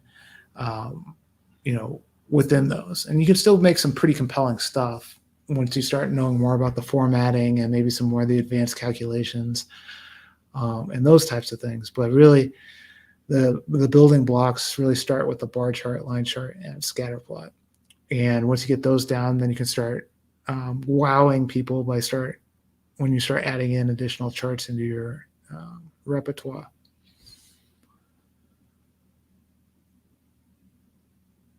All right, what time do we have? Oh, we got 20 minutes left. How about that? Okay, so we can go over mapping next. So if I double click on state, and you can see the squiggly line here because we're still looking at the lines. That's not very helpful. If you go to the marks menu and you select map instead, you'll get the field maps. The other common view for a map is if you switch to circles. So I'll do that again. So you got the map view and then you got the circles. So before, if you remember, we had a scatter plot with 49 marks. Well, these are those same 49 marks, but instead of being positioned based on the metrics on the scale of profit and sales, we're now positioning these circles based on the scale of longitude and latitude of the center part of each state.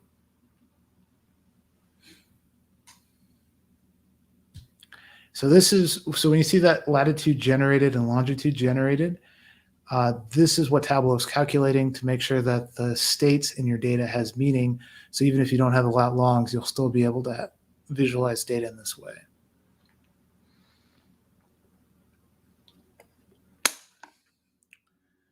And if I wanted to, I can also, once again, with a hierarchy, click on the plus sign.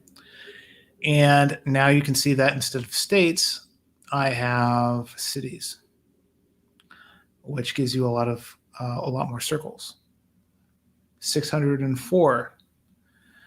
And no, I did not count any of these individually. I looked at the status bar, as I mentioned before, which once again is very helpful in just kind of giving you awareness of what is being shown on the data screen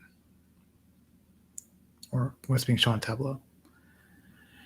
And again, a more detailed view means there's going to be less orders, less data items for each of these marks compared to the state, which had a bigger grouping of each of these. So there's going to be more variation when you have it down at the city level. So we were looking at profit before. And if I put profit on the color marks, then you'll see that we have a continuous scale up here on the right. So this is creating color based on the output of profit for that city. So if a city did not have a good profit, then it's going to be orange. And if it was good profit, it's going to be dark blue. So one thing you can do here is you can right click on the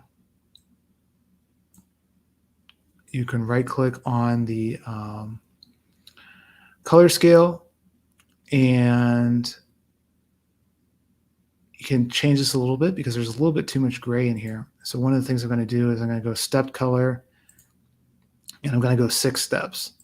And so what that does is it just creates fewer gradients, which kind of makes it easier to see, the different levels of profit for each of these.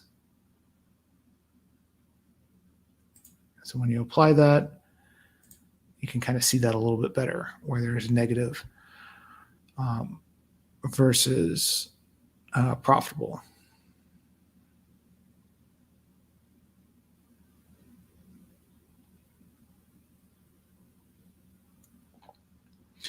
And so the question before is, why is there negative profit in certain places?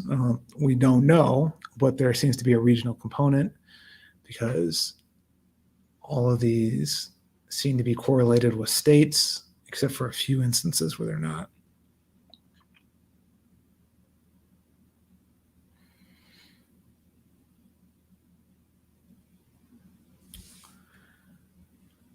And then if I roll this up again to state level,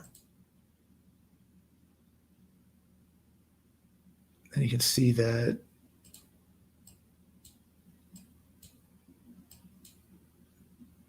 you have some states that are unprofitable. Like if you remember the scatter plot, those would be the ones that would be below that x-axis.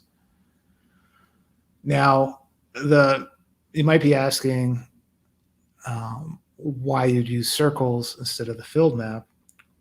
Well, one of the things you can do is, this might be an area where size makes sense, just to kind of show you which states are more prominent.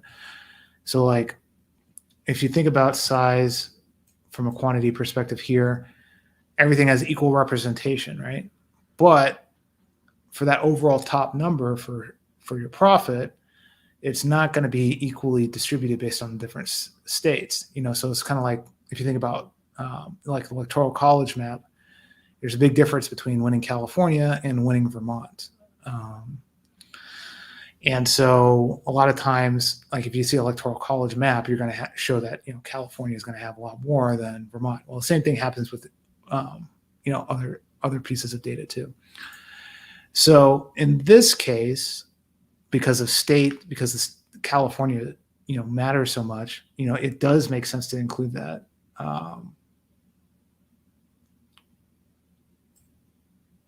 In this case, I'm going to put sales, because if you have sales, that's going to impact the size of your circle, and that if it's unprofitable and you're making a lot of sales from that, that's a bigger problem than if you have a state where there's like Oregon here, where it's only 17,000 sales compared to California, which is 500 sales. And so 76,000 in profits going to more than make up for a decline of 1,200. And so being able to properly, again, provide this context is the difference between having people run around like a chicken with their head cut off versus making sure that people are actually knowing what the situation is, what that level of importance is, and ensuring that the right level of action, because every action people make off of data has a cost to it. Every action that you make is an opportunity cost of not making a different action.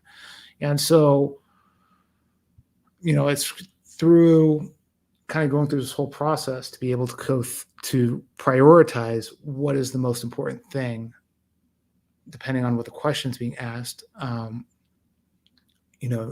respond to what you're seeing, and also to try and eliminate the noise that you would normally have of just randomness in data. So again, you can't get away. That's very iterative. And again, it's very much dependent on the quality of your data. And how much knowledge and experience you have as a person who's reviewing the data. So the more that, you know the differences between like chart types and types of comparisons that you want to make, the better decisions that you're going to make, throughout that process. And there's, again, no one right answer.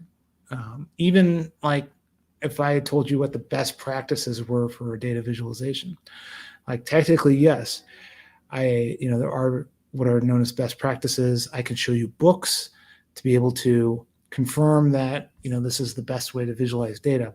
But at the end of the day, if the users are used to seeing data a certain way, you may have to approach that design decision differently, because it's not something that you can just automatically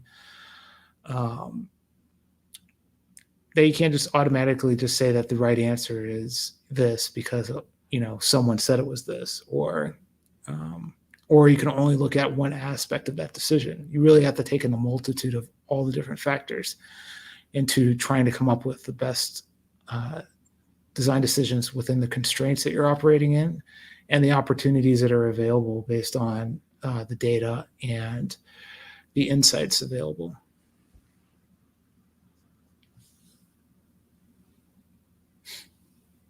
All right. Are there any questions on that?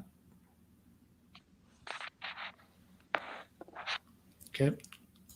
So if I take profit off and then I go back to field map, and that's how you get that nice colorful map that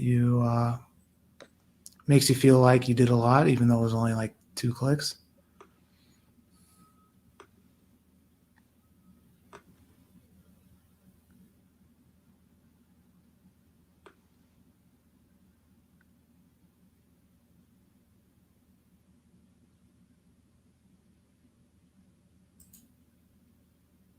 And then if I went with country, then I get a very unhelpful again, because there's only one thing here.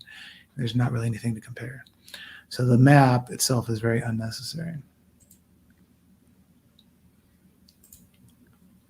Oh, and they also have a region here, grouping, which they grouped a bunch of states together, and Tableau automatically broke that into its own region.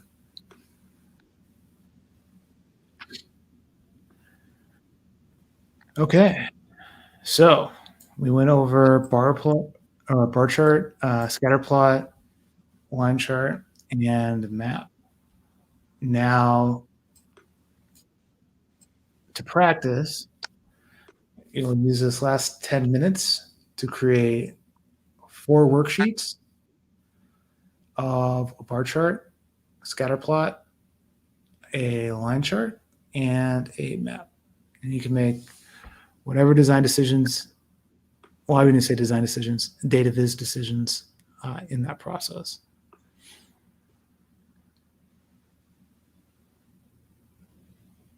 So to create a new worksheet, there's these little icons down here. The first one is a worksheet. The second one is a dashboard. And the third one is a story. Most of the time, you'll only be focusing on dashboards and worksheets, but right now we're just focusing on worksheets. So you just add 4 of them, and then you just can click between them like this. And then you can also right click and rename them. So you can have bar chart.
All right, we are at the 5-minute mark. So I'm just doing a vector check to make sure that everyone is making progress on their 4 charts.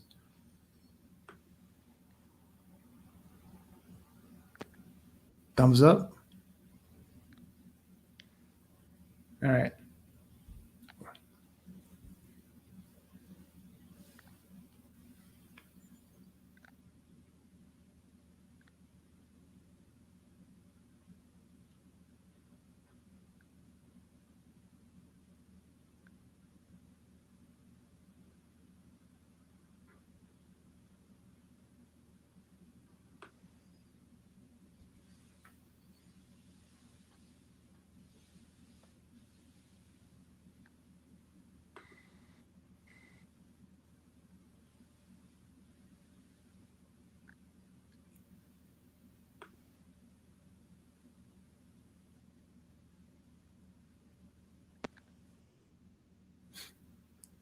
Michael, are you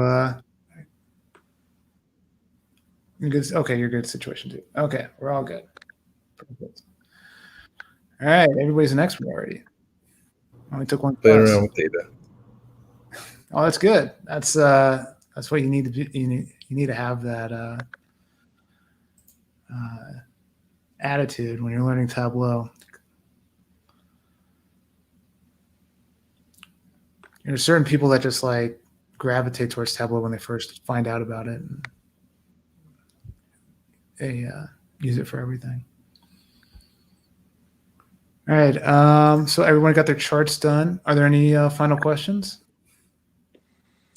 I just had a question on what would be like the corporate cost of, for education to get a desktop copy. I know we got this free trial, but if I'm trying to persuade my organization to let a building have a copy of it for at least the data administrator to do some, visualization, is it realistic for me to request that, or is it? For a desktop license, there should be, you might want to explore academic licenses. So if you are in school, I think you can get it free for a while. It used to be like forever, but I think they tightened that up a bit. I think you can get it free for a year. But for desktop, it's 800. I think it's around 800 a year. Okay. For a single license or like a 5 Single license. Yeah. Now, if you start depending like if you're trying to get server or something like that, then that's like when the costs really start going up. Mm-hmm.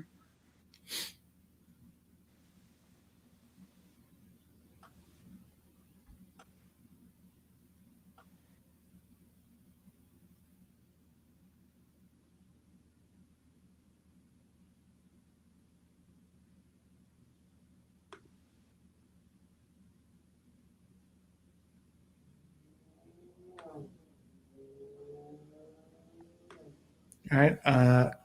So I'm going to stop the recording, but I stick around for another 30 minutes